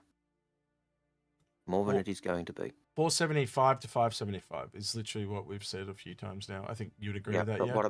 What's the final price of Orion going to be? Oh, well, it's currently 650 and then another 750 at most, but yeah, higher again. Again, we keep saying this. You put these things on a. I'll bring up that image. I don't need to make another one. This one, Algared. Where is it? It's Jesus. And while you're doing that, Jose on YouTube says we definitely don't throw money, and then threw $5 in a super chat. So thank you very much again. Appreciate it. Really is. Really appreciate it. Blows me away, but not required. Seriously, don't need to do that. Not expected. Yeah. All right. This one, Algared. So this was made by Grim. I got him to make this by request, but he's now released it for everyone. And yeah, look at the size of the Orion. Like, I think it's huge. It's literally bigger than a Kraken. So yeah. Oh god, another hype train. Level 5. Are you insane? There was 4. Wait, there was 2 others I missed. Oh shit. Okay, they're on a level 5 hype train. He dropped 5 subs to. Trying to keep it to one. Yeah, Danger UXO gifted it to Nazgun, Captain Fish Sticks, I like that name, Axis 0096, Target Drone, and Hollington. A couple of regulars there got them too. That's good to see. So enjoy your emotes, and make sure you say thank you. All right, so Northern Trooper has another question. Oh, you already read that one. Yeah, cool, go ahead. So Northern Trooper has another question. It's, with the economy working on game commerce, do you think they will change the price of ships in game? Follow-up question. What top 3 ships would you like to see have price changes? Sorry, I missed that question because I'm trying to read this one. Luna Maria is going, don't you dare. Don't you dare answer that question. I can hear it. I can hear it. I can see the chat coming So now. I can't share this question, for 2 reasons. One, the main reason is, how do I make I'd have to go make a link to do it, give it to you. And 2, I know it's out of date. So go to Grimstar Jump on Twitter, and he does have it posted there on the Twitter. And it's a more up-to-date version. What was the question? Sorry, I did miss that. So Northern Trooper had a question. With the economy working on in-game commerce, do you think they will change the price of ships in-game? Yes. Yes. Absolutely. The follow-up question is, what 3 ships would you like to see have a price change? And I can see Luna Maria going, don't you dare answer that question, because I've got what 3 ships need an update still on the back burner. So I can see it now, and I apologize if we do answer this. Yeah. So what 3 ships? Just there's a lot of ships that don't make sense in and out of game, but I don't want the marketing people to affect the in-game prices. So I'm actually more inclined to say I don't want the in-game prices changed. I want the out-of-game prices changed, because they just don't line up. You know, like why is the Hawk more expensive than the Hurricane? Why is the Hammerhead cheaper than the Reclaimer? You know, just things like that don't make sense. Did we get a giveaway winner? Yes, we did. Nizval. It went to a gentleman. I can probably actually bring it up on screen. Wait, do I have it on? Yep. I don't like. I'm gonna go back over because I don't like accidentally clicking on something and showing something I shouldn't. So just give me a second. That's the guy. Well, this is no. I don't want to show that because that's his own personal stuff. So here, this is the guy that won. And that's how I found out he was a subscriber. So I just went into the video comments and I filtered it to his name. This is the thing I used to find it, which is the comment picker thing. So I just put in the video, filtered duplicates, and drew it here, and then chucked it into. Oh, that's his own personal shit. Didn't mean to do that. And yeah, and then I've messaged him. Yeah, and I think what we'll do is make it from now on is, if you're here for the stream, we'll give you a skin as well. So yeah. Oh shit. Tier 6. Old man Lemon Luna Maria. Let me finish. Let me finish this, Algared. Yeah, go on. Old man Lemon Sam gifted 5 subs. So Crykane, Soulstalker Sko, Amchuka, Rooster Rage 327, Grey Gamer 77, and Stim Citizen. Hey, I know that guy. He's lurking. Yep. Stim, you dog, get in here. Come talk to us. Get on voice, man, and come talk to us. Because you can. and we'll let you. Yeah. And we'll make you answer questions. Yeah. We're mean and horrible and nasty. Like why Origin sucks. No, just kidding. But yep. So yes, Lena Maria, you don't need to ask your question and spam it because I just showed you. We are aware of that question. We know it's there, and we'll probably do it after IAE. Yeah, see that one there, Chuka just did in Twitch. That's the one I put in for STEM Citizen and Griffin. That's my second favorite emoji. It's an Origin logo with a cross. Yep. Gideon Sanders says turkey's finished. We have chicken. I want to know where your duck is because it goes turkey, duck, chicken. So you Turducken. Yeah, Google Turducken. Turducken. Yeah. Oh, it's a that's why I took a shot. That's why I took a shot, Number. What did I say? That's why I took a shot. I didn't execute. I said AIE. Wait. If it's 1 for AIE, 2 for IAE, then for when you stuff up, it's got to be what, at least 10. Oh, it's the reverse. So when I say IAE, they bomb it. 1, and when I say AIE, it's 2. So, but I'm out. I'm now out of water. That's 2 bottles gone. No, we don't. So, but that is a video I want to do is a video. So there's a couple of videos I want to do. Is best ships of what are the best ships in game for 2023, and what are the best starter ships for new players? They're 2 ones that I do want to get done if we can to do that. Oh God, what have they done now? Yep, and then we've also got the one we've said we'll do for ages. Yeah. Which is which 3 ships we think need an update. We just hit level 6 hype train. Thanks to Forlorn for gifting an old a sub for gifting an old Lemon Sand. No, he gifted a tier 1 sub to old Lemon Sand. So yeah, thank you very much. Yeah, they're going nuts over there on Twitch, YouTube. You guys are the same ones today. Probably the busiest our Twitch has ever been. Yeah. Well, we had a level 1 hype train. Now it's just been smashed. It's a level 6. So I don't know how high that thing goes. Is there a way you can just turn it off? We are Twitch noobs. We have no idea how that works. Let me have a look. What does this say? Gideon Sanders says level 7 hype train on YouTube. I don't know. Go and help if you want. I don't know how it works. So seriously, have no idea with Twitch. Anyway, North End Trooper. Yeah. I've done that question. So Cheyenne Brabin says, what are the cheapest ships that usually get a Warbond CCU upgrade? Just trying to plan a chain from a referral token LTI. You can't plan. That's the worst part about how this whole system works. It sucks. We will be doing a video. Space will be there for that one, actually, won't he? And I think Algared may join me for this one this year as well. He hasn't been there in recent years, but yeah, it's got to be short and succinct and to the point, and that is not Algared's forte. So no. So, but I will try and I'll try and pull him along this year. We'll see how it goes. I think there's enough there. It also depends on when. Like, you usually do it just after CitizenCon and. No, I do. After IAE. I will be doing it that day, so that is the video for that day because there is no event on the so it's literally on for you and me. It'll be the 28th. Oh no, the 29th. It's the 28th for the up over. But yeah, those last 3 days of the sale. That's the video. Oh, that should be Sunday. That should be fine. Yep. Voodoo Child says, YouTube hype train level 1 or YouTube hype level 1. Okay, if you want to keep doing that, you guys are welcome to do that. Yep. But yeah, it's like the. You remember in Aladdin, Algared, how he's going, Aladdin, and then he goes, "Shut up, you," and he goes like, Jafar. That's YouTube, and Twitch is over there going, no. Yeah, that's basically it. Yep. So yeah, we can't tell you, Shane. It really is just random. You just got to look at each CCU and just go from the one you're looking at and work up to the one you want. And my always advice is, if if you know the ship you're after, make sure you lock in that CCU to that ship you want, so that you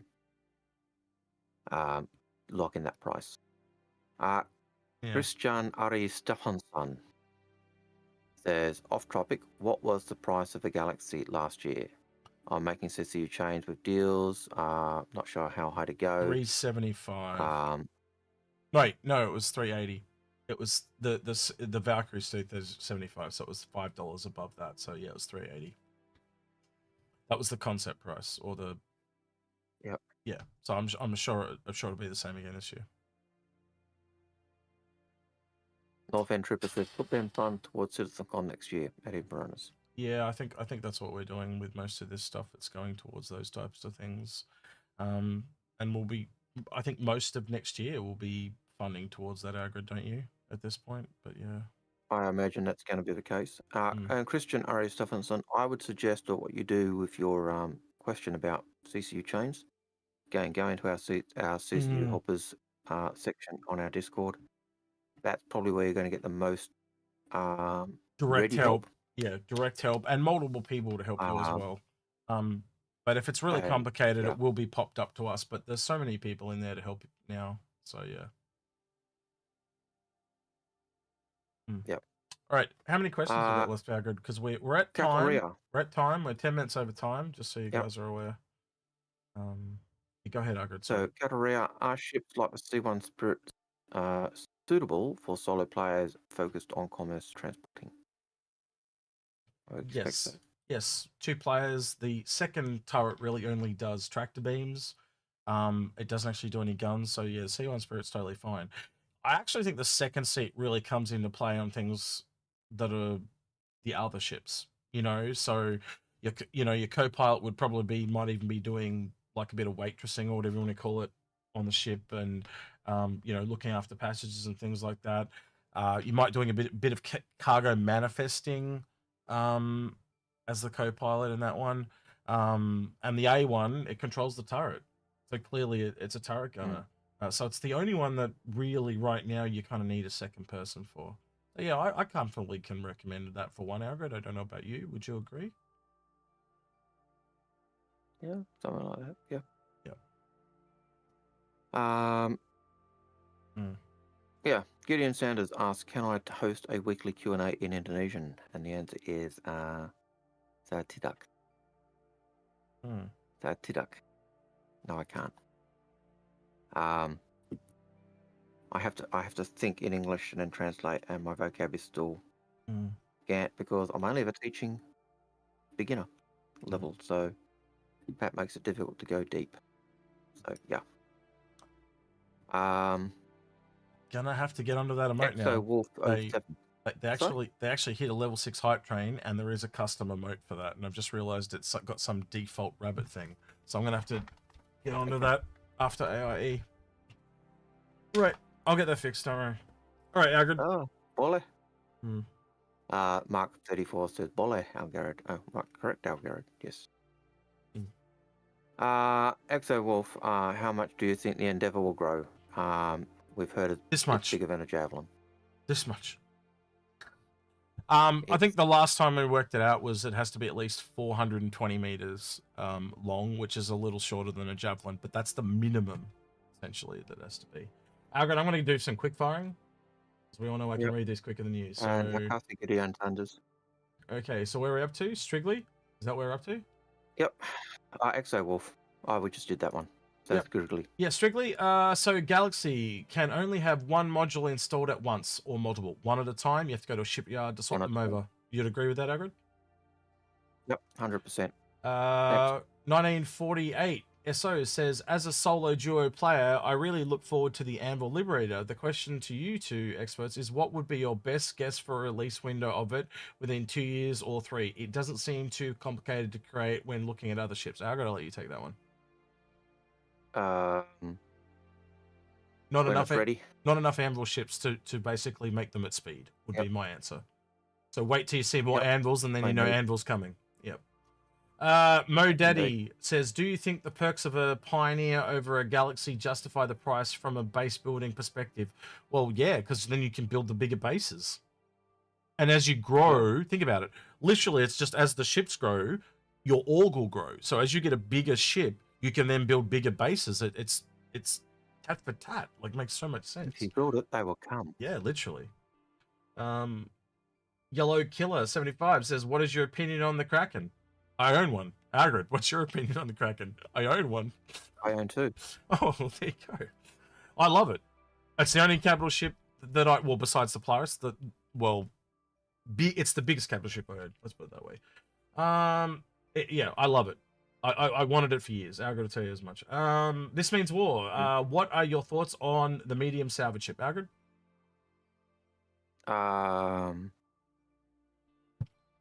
We did mention a little earlier the garage. Oh no, that's the repair. Medium repair, not medium salvage. Medium salvage, I think we calculated it. Well, if you look at the Vulture, it's got blast charges, and the Reclaimer's got the processing. You basically chop the claw and the processing off, but leave the laser cutting. There's your medium salvage. And there's something in the middle. Yeah, you did miss Primal Mods. Oh, go for it. So with the modules on the Galaxy, can you get just the mods, kind of like your fave ship, the Endeavour? Yes. But again, I would just earn their mods in game. They're not going to multiply in value. They probably are behind a rep grind wall. But again, if you think about how easy it is to earn a little ship, it's probably going to be pretty easy to earn a module as well. And if you're really, really worried about it, and you might find some mods. I know, but it's the only ship. But it's only ship you own. Then maybe buy one module that you like, and then spread out from there. And obviously, the more expensive one. Obviously, the more expensive the module, probably the harder it is going to be to get that one. Yep. So Soulstalker SCO says, "Will the we answered that have a refueling capability?" We answered that one. Yeah, he's asked the same question again. Is there a ship in the game right now that is strong as the F7A Mark II? And that was from Hellring. A lot. Any medium fighter. I would just say it's other medium fighters because there's classes. Super Shave. Go ahead. I was going to say Hurricane. Yep. With a full crewed Hurricane. Yep. And there's different ships for different type of times and stuff. Super Shave says, "Question: Is this my first AIE?" He even said AIE. He said AIE. Someone else said AIE. Yes, one of us. No. Yeah, they're just doing it. You just got to skull. You got to skull the whole thing. When someone says, they're just doing it for you. Will most ships? Yeah. Anyway, will most ships that were displayed during the expo be on sale on the last day? Thanks for your time. Yes, all of them will be available again on the last 3 days.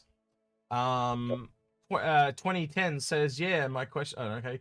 Gideon Sanders question: The Cutlass steel is heavily overpriced. What in the very unlikely event that steel comes back on this price and lowers it by $100? Would people? Yes, they would. They would just refund them in credit, but they've never, ever done that before. They've never reduced the price, and that's why it was so stupid. The closest they ever came to that was when they made the Buccaneer. Yeah. And the Buccaneer was created because the Cutlass had been made as a kind of heavy fighter with cargo space. It was killed because they turned it into a more emergent ship. People complained. They created the Buccaneer so it was the fighter, and they gave a $0 CCU from the Cutlass to the Buccaneer if people want it. I like the only way I see them ever doing it, Algared, is either giving credit or giving it'll either be credit or it would be adding ships to it. Do you know what I mean? So it's like a Cutlass pack. All of a sudden it's a Cutlass steel pack, and it basically gets all the other Cutlasses with it, or something like that, or I don't know, something to that effect. But I'd never see them getting cash back. I'd personally prefer the credit, but we've never seen that. So yeah, just don't buy it. Buy it in game. It's unfortunate. And I know there are people that like it, like Paul. He likes it, but just don't buy it. It's not good value. It is the epitome of what we try to teach here. Good ships, good value. They don't always line up. Hellrain. Real question is, can we are multiple people using the word question when they shouldn't? Christian Ari Stefani says, will jobs like refining operation could also AI would only need 3 players, 3 layers on each side of the ship. Yeah, so yes, AI can do refining because they can fake it. They can literally walk up to a console and just run a timer. Now, to you, it looks like they're playing an animation and doing the refining, but really they're using the player rating system as a reference. So if you take all the players in the game, say there's 1,000 of them, and the average time that they can do as a 3-star rated player, they can do the refining operation between 3 to 5 minutes. They roll a dice. It got 4 minutes and 20 seconds. So that's how long it's going to take for that level 3 star rated AI to complete that task. They can use the data of us to fill in the blanks for the AI, literally. Anyway, all right, next one. Benjamin. So Ben Frick says, go ahead. Question, does the inability of SRV to pull an 890 imply a spot for a larger size wrecker tug aside for Crucible? Depends whether they still use the idea of the beams being able to work together, so you could use multiple tugs to do the job. They do have that algorithm, so they might go bigger. Right on the, I haven't tested it in live, but on the PU, when you, and I'm pretty sure this is, if I'm reading it correctly, is when you shot something, another SRV could shoot it, and its laser tractor beam thing would go yellow, as if it was like passing the energy to you. And then you could, like, if you both went into warp, you could actually pull the thing that was too big and stuff like that. So again, that being a capital ship, you might need 3 or 4 of them. And again, I'd imagine the same thing. If like the Crucible's got a bigger one, you can still combine it with, you got to do multiple Crucibles or Crucibles and SRVs to do said thing. The real question is, can you do it with a hand tool and an SRV? You get some guy in the back of the SRV just standing there going, all right. So go ahead. Target drone. When we can you imagine that when we have the refinery having a large power draw, so that we cannot run it with the miners at the same time, as they stated in Star Citizen or Sitcon about power management? Yeah. That's what batteries are for. Yes, anything's possible. We'll have to wait and see. You're asking a what, when, if question, and yes, anything's possible. We just got to wait. But they did explain batteries. That's what batteries are there for. So when you have those outside the cuff power zones, you've got batteries there ready to go. So yeah. Lexus Akali says, question, do we have any idea on when we can expect the Caterpillar to be fixed and updated to be fully functional as promised? None whatsoever. It'll probably be when they go back on a Drake pass. So again, when there's more Drake ships there to look at. We live in hope. Reigns Allegan says, question, won't the mole be less of a target because it will be unrefined mats, while the Arastrata, well, he cannot spell Arastrata, will probably be the biggest signature and refinery materials? I'll let you take that one. Yes. Yeah, look, if you've got a ship that's carrying refined materials, yes, sure, it's a more valuable target for pirates to hit. If you're carrying unrefined materials, you're less of a target because, you know, if I've got a choice, which one, I'm going to go for one with more value. If I've got a choice as to, I'm going to go, doesn't matter. If you're the only if only the mole there, I'll go the mole. If I've got both of you, I'll go the one that's going to be more likely to be the better value target. And I'll do it simply: bigger ship, bigger defense; bigger ship, more players, more defense. Again, so you know, do you poke the small bear or the bigger bear? Yeah, take your pick. Yeah, it's big risk either side. So you know, take your choice. I'm a Chook. What do you think about the realistic crew size will be for the Kraken, and does that include the pilots? We kind of answered this a little bit earlier with the people that are guests on the ship as well, but I do think the 10 people is what they're aiming for, and then people staying can help on the extra turrets. I think that is literally what it is tailored at. But again, all those stats, as I keep saying from earlier on today, are subject to change. So yeah, I think absolute player counts and all that are going to change. And Paul said as much when he was here too, didn't he? Algared, do you want to answer that, or do you want to? No, that's pretty much. All right. Exo Wolf goes, is there anywhere to read game lore? Algared, I'll let you take that one. Yep, there are several places. You'd actually go in-game, and you can go around places like the IAE and go around the ships and read the little bits on the terminals that are up. At Invictus, you can go around and look at the displays and read that lore. You can also go to Crusader and walk around their platforms and read little bits of lore. Or you can go to the website. the RSI website and go to and look up the stories and the serialized fiction and the time capsules, and they will give you either actual lore or you can find in-game fiction that kind of draws on lore to make a story for in-game characters. So lots of ways to do that. Or you can just go over to AstroPub or Astro Historian and list all and this shit Paul to too. do it for you. Yeah. Jacob says, is there me or does the Aristrata styling really seem reminiscent of Argo? You could paint the top half orange and it could believe it is an Argo ship. Doesn't seem RSI to me. Now, Algared, I would argue it's because of the mole. The mole kind of was the first real, it's got that mining look, and I think that's what that person has transferred over. What do you think? Yep, I think that's right because I look at the Argo MPUV, MV, multi-purpose utility. I was right, MPUV, and that wasn't orange to start with. So, I think the original one we saw in Hangar was actually blue from memory, the one that had the craw on it. Yeah, it was. But and they've got the military variant now too that's green. No, you're right. Can you read the next question for me? Because yeah, thanks. Yep. Limited respawns. Where do you buy Squadron 42? You don't at the moment because it's not available. The only way you can get it at the moment is to get a Legacy Alpha pack from someone out of buyback. That's the only way I've found. And I've got a bunch of them, as I assume you do too, Algared. But no, I'm not selling them. Yeah. So anyone that's been around for a really long time may have the ones that didn't have pictures. They had like icons. Like I'll pull one up. Why Algared doesn't ask next question, and I'll show you this. Potter Brock HCG says, "Will Squadron 42 be on console?" Yes. Not initially. Maybe one day. Yeah, I reckon it will eventually. I did like it. Citizen Comedy said, and this is how it runs on console. That did make me laugh. Sultanas, why do you like the Redeemer so much?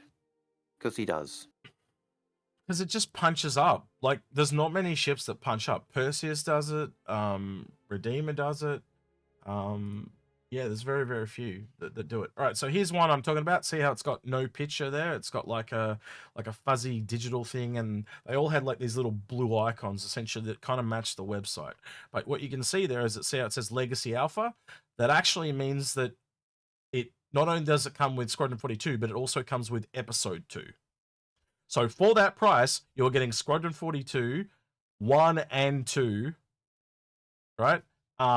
And there are other ones that only have Squadron. So if I go back and... So there's one I've got here called an Advanced Starter Pack somewhere. There's a Digital Kernel one. That's the same thing, but that's instead of a Freelancer, that's a Hornet.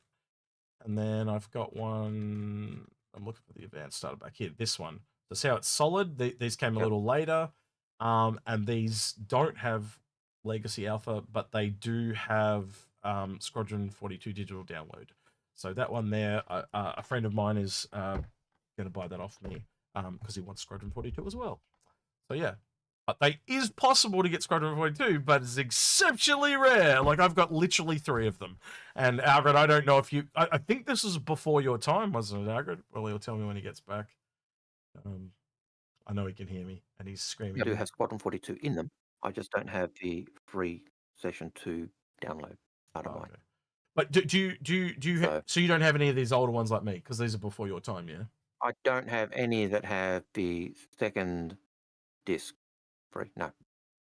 Ooh. But I do have ones with Squadron 42. I might have to sell you one. I'm kidding. I'll give it to you at cost, of course. No. All right. Sultanas says, question, why do you like... Oh, no, that's already done. Jose says... Oh, you didn't answer it. I did. Oh, you said punches up a lot. I did. It punches up. And it scales really well. Yeah, it's not my favorite ship, I'll admit, but I do like it because it has when it's used, it has a very similar gameplay for that team dynamic that I like with the Hurricane. And it's modular. It's like an upgraded Hurricane and a downgraded Perseus. So yeah, it's good. It is expensive though for what it is. I got it for $265. in a bundle. I've actually got, it's the largest, it's the largest ship you can get in a package. And I've actually got that package. But now it's like $330. It's like, no, not so much. Not so much. It's a spicy meatball.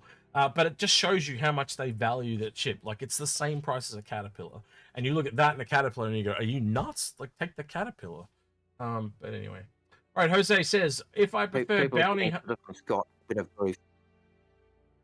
And we've lost Algared. If I prefer bounty hunting, what largest ship should I be looking to earn down with? Polaris would be the biggest one. Algared, would you say Polaris is the biggest bounty hunting ship because of the brig? I guess technically you could go to Idris if you really wanted to, but like I think that's getting a bit insane. The reason I say Polaris is you can land a ship in it and take the prisoners out. But that would be for an org based around bounty hunting, wouldn't you say, Algared? Yeah, and I imagine even the Idris has the brig as well, as I think you just said. But sorry, I was distracted by. I did say Idris. I did say Idris would technically be the biggest, but it's probably a little bit insane for just bounty hunters. But yeah, again, if you go that big, you can go that big. But I can list them all out. Idris, just let me list them: Idris, Polaris, Perseus, Redeemer. And then you start going down to things like the into e-warfare. So you've got like the Sentinel, you've got the Marky Mark, you've got the Cutlass Blue, you've got the Hawk, you've got the Avenger Warlock. I've probably missed one in there too. Oh, the Antares and things like that. I'd have to go back and have a look, but I even think the Javelin has a brig. Yeah, but you're going to a bit of a crazy town though if you're buying that just for bounty hunting. It's a little bit outside the scope. Yeah, I think Polaris is probably the biggest I'd safely recommend. And remember, that's a mothership for almost like the Mandalorian. It's for the org of bounty hunters, you know. So yeah, Redeemer Perseus is probably for those who are talking about buying ships in chat. I do refer to, if you're buying ships, you got Pokemon syndrome. Yeah. And it's a very deadly and painful disease to have. Redeemer actually I don't think there's any help for you. Redeemer would be the better one because we do eventually, because of the modularity, we're expecting to get a cargo module. So then you can put the bounties in the modules just like you can on the Avenger. And I think that was one of the ships that one of the examples they gave back in the list of goals, where they talked about Redeemer, and it was one of the things they talked about it having. So yep. Right, Anton. Regardless, rewards for Squadron. Do you think ships pledges should be gated in SC by Squadron 42 progress or reputation? Yeah, so it's reputation. I think essentially you're earning as you play through the Squadron 42 campaign, Anton. You are essentially rep grinding with the UEE military, and that will then unlock things when you leave the military. And if you actually remember back, Algared would agree with me on this, they literally said you could stop playing halfway through the campaign and then just go into playing Star Citizen. Now, that's changed, but you could be halfway through the campaign and be playing Star Citizen, and it's the same thing, because you are essentially creating your character and taking into Star Citizen. So...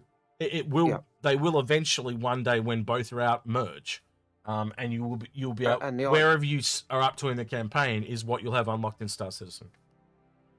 Yeah, and the idea was originally that if you stop halfway through, that you'd only have that so much rep, so that'd be those ships that were before that you'd got, those ships after it you wouldn't have. So, yeah, but how are we going to work it out now? But that's where they're going. I reckon it's rep grind. Thanks for hanging around, Z Pilot. Yeah. Enjoy. If you're going to have your Thanksgiving feast, enjoy. Yeah, I would call it become an actual citizen. So citizenship has perks or whatever it is from that line. Lexia Carly says, question, is melting worth it? I'd be losing money due to taxes, but I do not enjoy my pledge ship that's been upgraded several times. Unless you can find something above it. But again, we usually encourage you to get one big ship. So try and find one big ship above where you're at and go for that. Because otherwise, if you've got all those savings in there, you're going to lose all those savings. And that's generally not a good idea. If you've spent no money, right? So if you haven't saved any money, then you can consider doing it, but you'd have to buy a new LTI token to build off. But if what you're going to is like $50 above, then maybe you can get a $50 LTI token. So it's not so bad. But yeah, again, that would be the type of question I'd put into a Fix My Fleet, or a CCU helper might be able to help you with that one as well. And if they think that's valid enough, they'll pump it up to us. So yeah. Also, with melting ships, when you melt them, yes, you won't get the tax you've paid, but if you unmelt it with credits using a buyback token, you will actually pay what the ship was worth. You won't actually get taxed on it again because the credits have already been taxed. Yeah, once you've been taxed, you won't be taxed a second time. So melting it doesn't mean you get retaxed. Lexia Kalia and even if you use cash and credits, just this quick one, even if you use cash and credits, you only get taxed on the new cash, not the credits going as well. So yeah. So yeah. Kirk Denman says, do you think the new miner will be limited stock like the bigger? No, not at concept. And the only one that was ever done like that ever was the Pioneer. And I think that's because they knew they had changed what they thought it was going to be and it was up in the air. So yeah, no, I don't think so. I think the only other one I can think of was the Pioneer. No, the Phoenix wasn't. 890 Jump wasn't. None of them were initially, other than the Pioneer that I'm aware of. The Phoenix was originally supposed to be limited to hulls, and it was supposed to count with his CCUs as well, but it didn't work, and so it just got blown out of the water and wasn't applied. Yeah. Captain Blackwolf, just wondering if you think well, it's just really unfair now, because basically, if you only offer 100 of them, do you remember how many pissed off people they're going to have? Yeah. So they just offer it, and it's unlimited the first time, and after that, it's not unlimited. Yep. So if you really want it, you got to buy the concept. I think it's changed, but we'll see what happens. Phoenix was like 400. The Phoenix was 4,000 to start, including CCUs, but it didn't work. So it ended up selling way more than they intended, and it's just And considering the Orion was limited and is not limited anymore, I think the Aristrata will not be. I just think it's kind of a given. Why would you make the middle one limited and the top one isn't? It just doesn't make any sense. Captain Blackwolf says, just wondering if you think the private servers and modding will still be a thing in the future. I don't think you can do it. If you were doing the modding and stuff, it would literally be one planet or one solar system on a local server, like an Amazon server with dynamic server meshing. And think of how powerful an Amazon server is, and they can only do 100 people. There's no way a local PC can pull that off. It's just too much for it to deal with. You know, you'd probably be limited to 10 players and maybe one system or something like that. Possibly in the future, but it'll be such a limited scope. It's not worth their time initially. So, question from chat. How many of us voted for the Redeemer, the next Great Starship competition? I voted for the other one, the Boomslang. But in hindsight, it doesn't match the lore because it's well, I guess you could do a combat ship from Origin, but it just doesn't really make. And I honestly think they set it up to lose. I really do. Because they didn't like the look of it. And a part of that was like the website literally crashed straight after the first section, so you couldn't even vote for the second one. Yep. And so because it was a live vote, it lost. Just by, it lost because no one's voting for it. Yeah. Christian Astari says, do CIG give you ships with LTI? You mean us? They give us ones to give away, but not all of them. And like for example, the SRV, we had to buy that with credit, and I just melted earlier on stream, as you guys saw. So we just have a pool of credits there, and we buy stuff and then melt them, and buy stuff and melt them if they don't give it to us. And any that they do give us, CIG do give us some stuff to give away.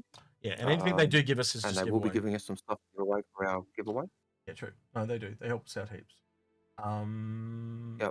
In the last 12 months, because we only started getting them in the last 12 months, but yeah.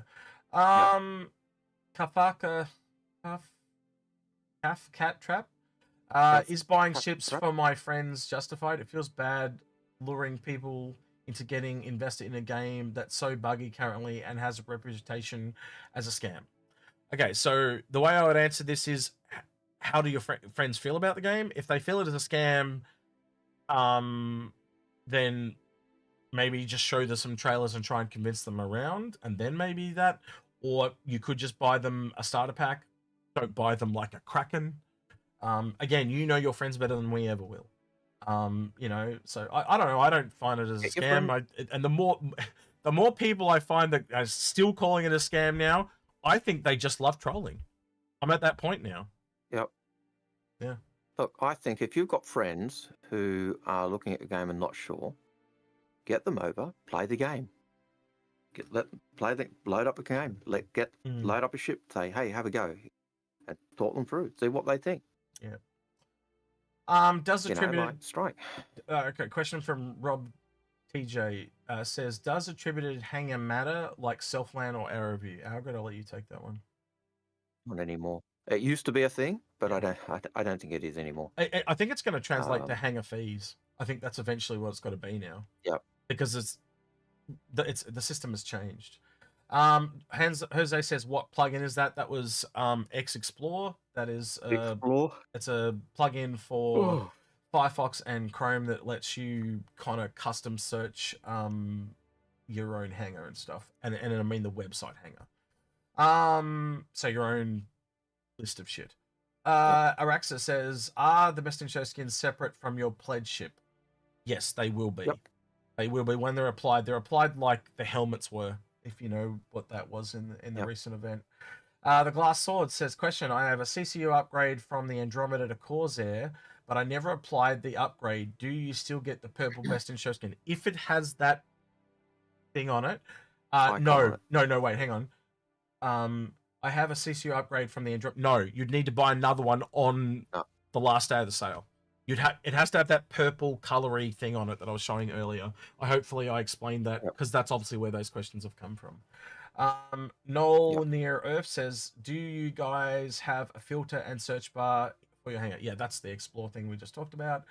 Lexi Akali says, if unfortunately it doesn't work in game. Yeah, well, it will eventually, hopefully. Lexi Akali says, if your pledge still includes Squadron 42, will we have access despite them removing Squadron 42 from the pledges? Yes. Angelo Nicholson says, I still have a starter package with Squadron 42. Could this be gifted if I brought it back? Yes. If you buy it back for cash, it's giftable. That'll be the same thing for you, mate. Vorda Underslossnocken. Oh, man, you are... That is a German name that is trolly as hell. I love it. Watson's Nocken. It's ons very snotten. This and sounds like this no. Water an John's Nocken. That's how. Water an John's Nocken. That's how you say it. Anyway, just call him Water. No, it's Water. If you let me say it, Water under John's Nocken. That's it. Question. Back in the days, we pledged for physical silver green collector's boxes. They changed it later to Hornet Constellation Freelancer boxes and a fourth one not yet confirmed. The Bengal won the vote. However, any new information about the collector's boxes? No, I didn't even know about the new ones you're talking about. So, Voida Anderson Snocken, if you've got an image, please link it to me so we can actually look at the updated stuff, or a link in general. I would love that. I didn't know that was a thing. We actually looked at the old ones, what, 1 or 2 streams ago, and they all had the constellation on the front. There were 4 boxes they had. They completed a picture. If you had all 4 of them, it is why I actually have a Constellation physical game pack, because I said I want to get all the boxes. Will there be an upgrade box? And at the time I was told yes, and it would probably be around that price. Yeah. So when Squadron 42 goes back on the store, I have no doubt we're going to get a whole bunch of different versions that we can all upgrade into from our default Squadron 42. Angelo Nicholson says, I still have a starter. No, this means war says, question, any thoughts on speculation on a medium salvage ship? We talked about that already. I'm pretty sure we answered that one already. Benjamin Frick says, question, with every with 5 refinery ships in the pipelines, where do you guess it will be in development for the PU? Expanse, Aristrata, Galaxy, Odyssey, and Starfarer fuel. Probably the Starfarer, because it's already in game. It's probably the least amount of work, but again, looking at probably the Galaxy or the Aristrata as well, because they're working on RSI ships as well. So I'd probably say, actually, based on that, the Galaxy. Christian Arari Starson said, question, are weapons and accessories from Concierge insured with LTI? I have no idea about weapons. They've never really talked about that. I'm assuming they will. Nope. I'm assuming they will because you purchased them. Or maybe they're just access to the from the subscriber store thing. They have mentioned a store in game. Yep. Elaine Ben says, excuse me. Do you think they will offer special ship game packages for the PU with the sales going to? Absolutely, we just kind of mentioned that. Tech Zero says, for X, how do I contact you about getting that blue Best in Show MSR from you? Just reach out to me on Discord. If any of those ones you guys saw today want those rare skins, I'm happy to part with them for you to replace the thing that's the gap. Hellren says, any idea when they're going to raise the price of the RSI ES? Probably never. What's the ES? That's the Aurora ES. I believe. $25. Zeus ES. No, I think he means Aurora ES. That's $25 it was back in the day. Yep. Kenneth Bannister, and it is still dirt cheap. All ships will go up in price eventually. Kenneth Bannister, question: do you think Kruger will produce more ships besides the 2 snubs? I hope so. I want them to. Me too. I'll end it there because I'll go on a rant. Yeah. Raza, that's why I drank, because I knew. You were expecting me to go on a rant. Yeah, I was. Resurrector question says, it's not orange, it's even an Argo. Wait, it's not orange. Is it even an Argo? It's not orange. Is it even an Argo? Yeah, it could be. It could be. Yeah. Well, MPUV. I had the the green military one. I had a black SRV. It looked so different not having the orange on it. Coltrane says, wasn't there mention of a customizable interior space as much like the 300 series is currently? Yes, that's down the line, but yes, they want to do that for everything. Yeah. Time, and also they kind of mentioned a little bit in base building with the fabrication stuff, didn't they, Algared? That's like the same thing but for buildings. Time Gnome says, do you think when we make a claim it should cost a percentage of the whole cost so that it can act as a money sink to help reduce inflation? What? Wait, do you think when you make a claim... they probably will do something like that, but don't suggest such things. That's evil. Yeah, stop. Add. I'll give them ideas. Gideon Sanders says, question, should we have customizable ship packs? Packs where... Yes, absolutely, we should have customizable ship packs. So you add it and you just get a discount depending on how much money or how many ships you add. Yeah, absolutely. Me and Algared said that years ago, didn't we? Yep. I just, back in the day, used to be able to do that if you were buying a big pack. I just can't believe they haven't done that.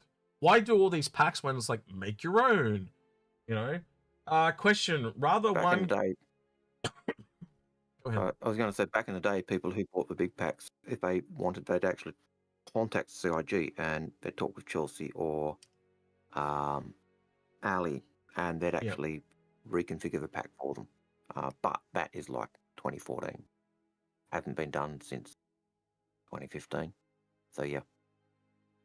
Don't quite understand the context of this next one. I'm just reading it wrong or I'm tired, Algared. So it's Fizzy says, rather one capital and a daily or multiple large to snub capital ships.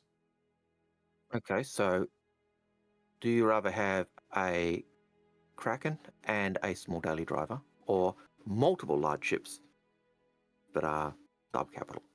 That would depend on your gameplay style, wouldn't it? You know, like I can go both ways on that argument depending on which fixed format fleets we've done in the past. If you're like an economic player, I could see you having medium and larges all across the board, because then you got like a Reclaimer, a Crucible, you know, all those medium in industry ships. But then if you're like stuff that I just want to do org stuff, get a Kraken and your own ship. I can see that too. So it goes both ways. I think from an investment point of view, or the most like if I was taking my heart out of it and just having, you know, my economic hat on, get the Kraken and a small starter, because you can just take the Kraken if you've got friends and earn anything in game underneath fairly quickly. I think you would agree with that, Algared? Work for the same for the Orion, the Endeavour, any of those big ships. Pac Maniac DK says, do you know if there is a way to separate your game packages and ships that came with it without melting either? Oh, you poor son of a bitch. No, and that's why I've never recommended packs. That's a Fix My Fleet question. Jump on the Discord, get in there, and we'll have a look at it and see if we can help you fix it. And it really is the downside of packs versus individual ships you CC up to. There are occasions where packs have an answer, but... Rigsy says, why does it feel like CIG is playing the CCU game against the... Well, because they're getting worse, Rigsy. They're learning how we're chaining them together. It's probably our fault. But again, you would never have learnt it if we hadn't have kind of told you, you know, type of thing. Well, maybe you would have eventually. Some of you, but a lot less of you, let's be honest. I don't want to take credit for that, but I don't know. Maybe in the future of time, we can find out if they found out about it from us or not. And you can blame us personally. Well, we're pretty certain they found out from us because you told Sandy. Yeah, I did tell Sandy. You can blame me. Chris E. Question. Really love the look and style of this Galaxy, but very unsure about its gameplay with modularity over dedicated ships. Is the Galaxy worth purchase? Yeah, it is. I picked a CCU. It's one of the reasons why I love modularity. That's why I've got the CCU there. I'm pretty sure now with base building coming along, I'm probably going to get a Galaxy just because I love modular ships. It's just my thing. You kind of seem to get extra value out of them, but they're not as dedicated. And I think you can even see that in the refinery stuff on the Galaxy. There's only 2 large refineries. When you look at the Expanse, it's got multiple, you know, lots of small ones, but it's able to do more things. Whether, it can do refinery, but just only 2 lots at a time, so it's kind of more limited. You can kind of see how that works on a modular ship. Down to the last 3 questions, Algared. So Kataria says, if I melt my original pledge with Squadron 42 and Star Citizen download, do I keep those or are they lost forever unless I repurchase? They go into your buyback, but be careful, the price can go up. So I would not recommend melting them. Upgrade it or keep it. If your original pledge had physical goods in it, you cannot buy it back. Yeah. I would put that as in contact me on Algared or contact someone on the Discord and in the CCU help or the thingo, and that if they don't know, they'll pass it up to us. So we'll have a look at it for you and tell you exactly what will happen. So that's a case-by-case basis, Kataria. So yeah, just go into the Discord and or contact me and Algared. But I'm going straight to bed, and I'm pretty sure Algared is after this as well. Chris E says, question, with the most gameplay loops having capital ships, do you see there being a repair ship above the Crucible? Me personally not. Algared thinks it's possible. I just don't think so because never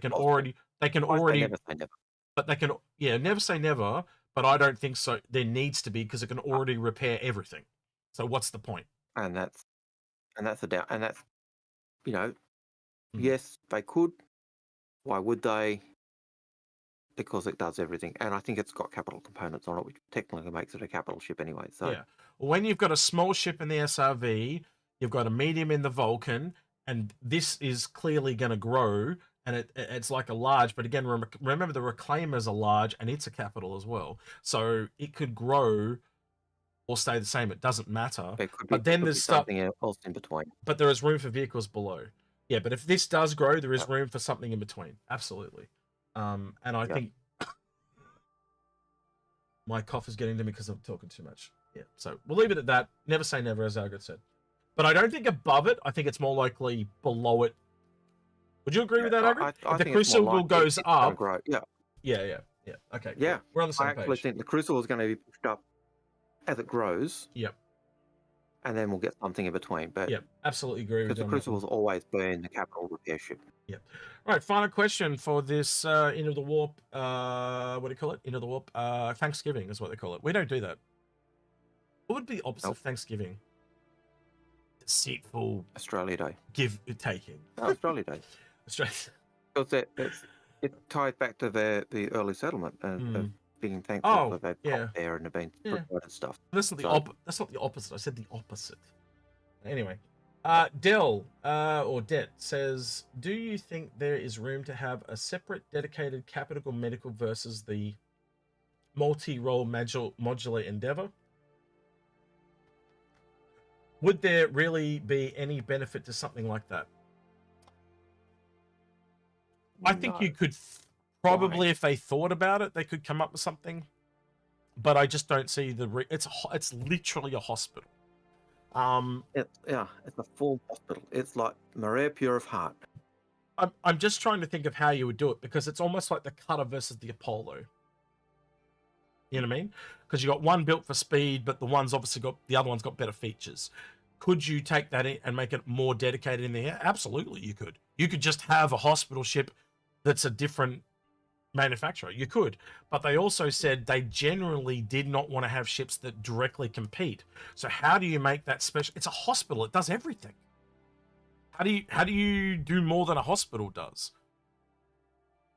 And that's where yeah, it's possible, but that would not be until they have direct competitors. And I remember when they talked about the Prospector years ago, they literally said they won't be a direct competitor to the Prospector for years, because they need to get all the other things filled out first. So once they've got the whole grid filled out, so the sizes and the manufacturers and the types of ships, then they'll go back and start doubling up. And I think you'd assume and agree with me, Algared, it is far more likely at the low end, just like real life, than at the top end. Yeah. Like, so we may never get a competitor. I don't think we've seen that. We'll never get a competitor to, say, the Idris or the Kraken. You're far more likely to get an Argo capital that does something different. But I think we will eventually see a large capital for every manufacturer. So, for example, RSI is the Orion. But it's got to be a large one. And when I say large, like, we're talking Endeavour would be from Misk, Kraken, Idris, Javelin. So you can see, and again, using that, if I go back to it, not that one. No, I'm looking for this one. If we go to this, I think you could say these are safely all the big boy manufacturers. I'd expect a large capital from all of them. So Origin, the 890 jump's already done. It's already on there, right? But could we get something bigger than that? I don't know, maybe Algared. It's up there. But again, go around that thing and you can start to see there already are some large manufacturers already on there. So, you know, Argo's one, Crusader's another. They're the probably two, and maybe Mirai. Mirai, Crusader, Anvil, and Argo. So there's only 4 there that I think potentially, you could probably say maybe Origin, but 890 jump's pretty big already. Consolidated have the Pioneer. Yep. You know, that's the other one. Yep, forgot that one. Yeah, you can kind of see it, like, and what we're talking about here is just the ones that are really big, right? And you can kind of see them there. They're all, they stick out like donkey balls. So, yeah. Yep. Oh, Misk has also got Hull C, as well as the Endeavour. Indeed. So yeah, indeed. yeah. So yeah, but 890 jump. Misk is on coming out the wazoo. 890 jump is pretty comparable to the Pioneer, I'd say, in size. Yeah. You know, so yeah, a lot of them are already there. So you might not see as many more capital ships as you think. I think Anvil and Anvil, Crusader, and we'll just look at the groups of ships. Anvil, Crusader, and that's probably it. Really, there's only really 2 big ones kind of left in there. And again, looking at back at that one I was looking at. God, I lost it again. Where did it go? This one. Crusader is commercial as well, so you could actually see a commercial ship from Crusader that's not just cargo or something like that. So you could see a shop ship, a flying shopping mall. I don't know, we'll have to wait and see. Yep. All right, that is the last question. I think we answered that with detail. Is there anything you want to add, Algared, other than we'll be at AI tomorrow again? My brain is dead. My brain feels like jello at the moment. This was the biggest one for us by a landslide. So we started at 2 a.m. and it's now currently 9 a.m. This has been a 4-hour stream that's normally 3. So we've gone well beyond. Thank you for all the bits and bobs and the subscriptions, the likes, the memberships, everything, you crazy people. We will never, ever get over how much you guys love hanging out with us. It's very humbling. We love helping you guys out and loving all the questions. Ira, is there anything you'd like to add before we sign off and get some sleep? I seriously can't at the moment. I'm literally brain dead. But again, I'll just reiterate what you said. Always appreciate it. It blows me away. I say it all the time. I'm staggered by the support you guys give us, and the number of people who sit with us for 4 hours as we just talk. All right, I will very quickly look for someone that we can. Can you have a look for me on YouTube and see if anyone is streaming Star Citizen on your end while I do the Twitch stuff? You'd be so kind. And I'll see who's on Twitch that we know that is doing Star Citizen. Let's have a quick look. We have got none of our contact are streaming Star Citizen. Who could we? I know there's a guy there that I watched him a little bit ago. He was trying to get partner.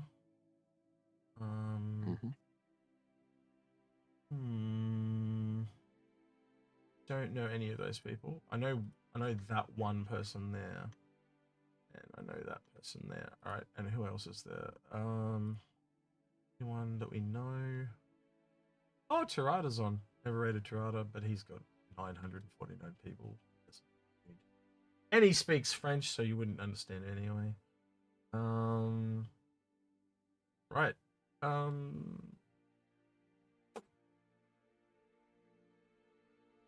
don't know. I think I'll raid him just because we've never raided him before. So his name is Tom Beckhouse. He's trying to go for partner. I know that because I was watching him lurk in his stream as I do recently. And my whole browser is locked up. Are you serious? Are you serious? Right, I'll do it this way then. There we go. Raid started. I had to do it on this machine. I've never done that before. You know if it's possible. Yeah, so make sure you break his follow button. Yeah. And say hi from us. Teach him our ways. He's a younger guy. Tell him we hope he gets partner soon. I was following him. He got knocked back for it. So, yeah.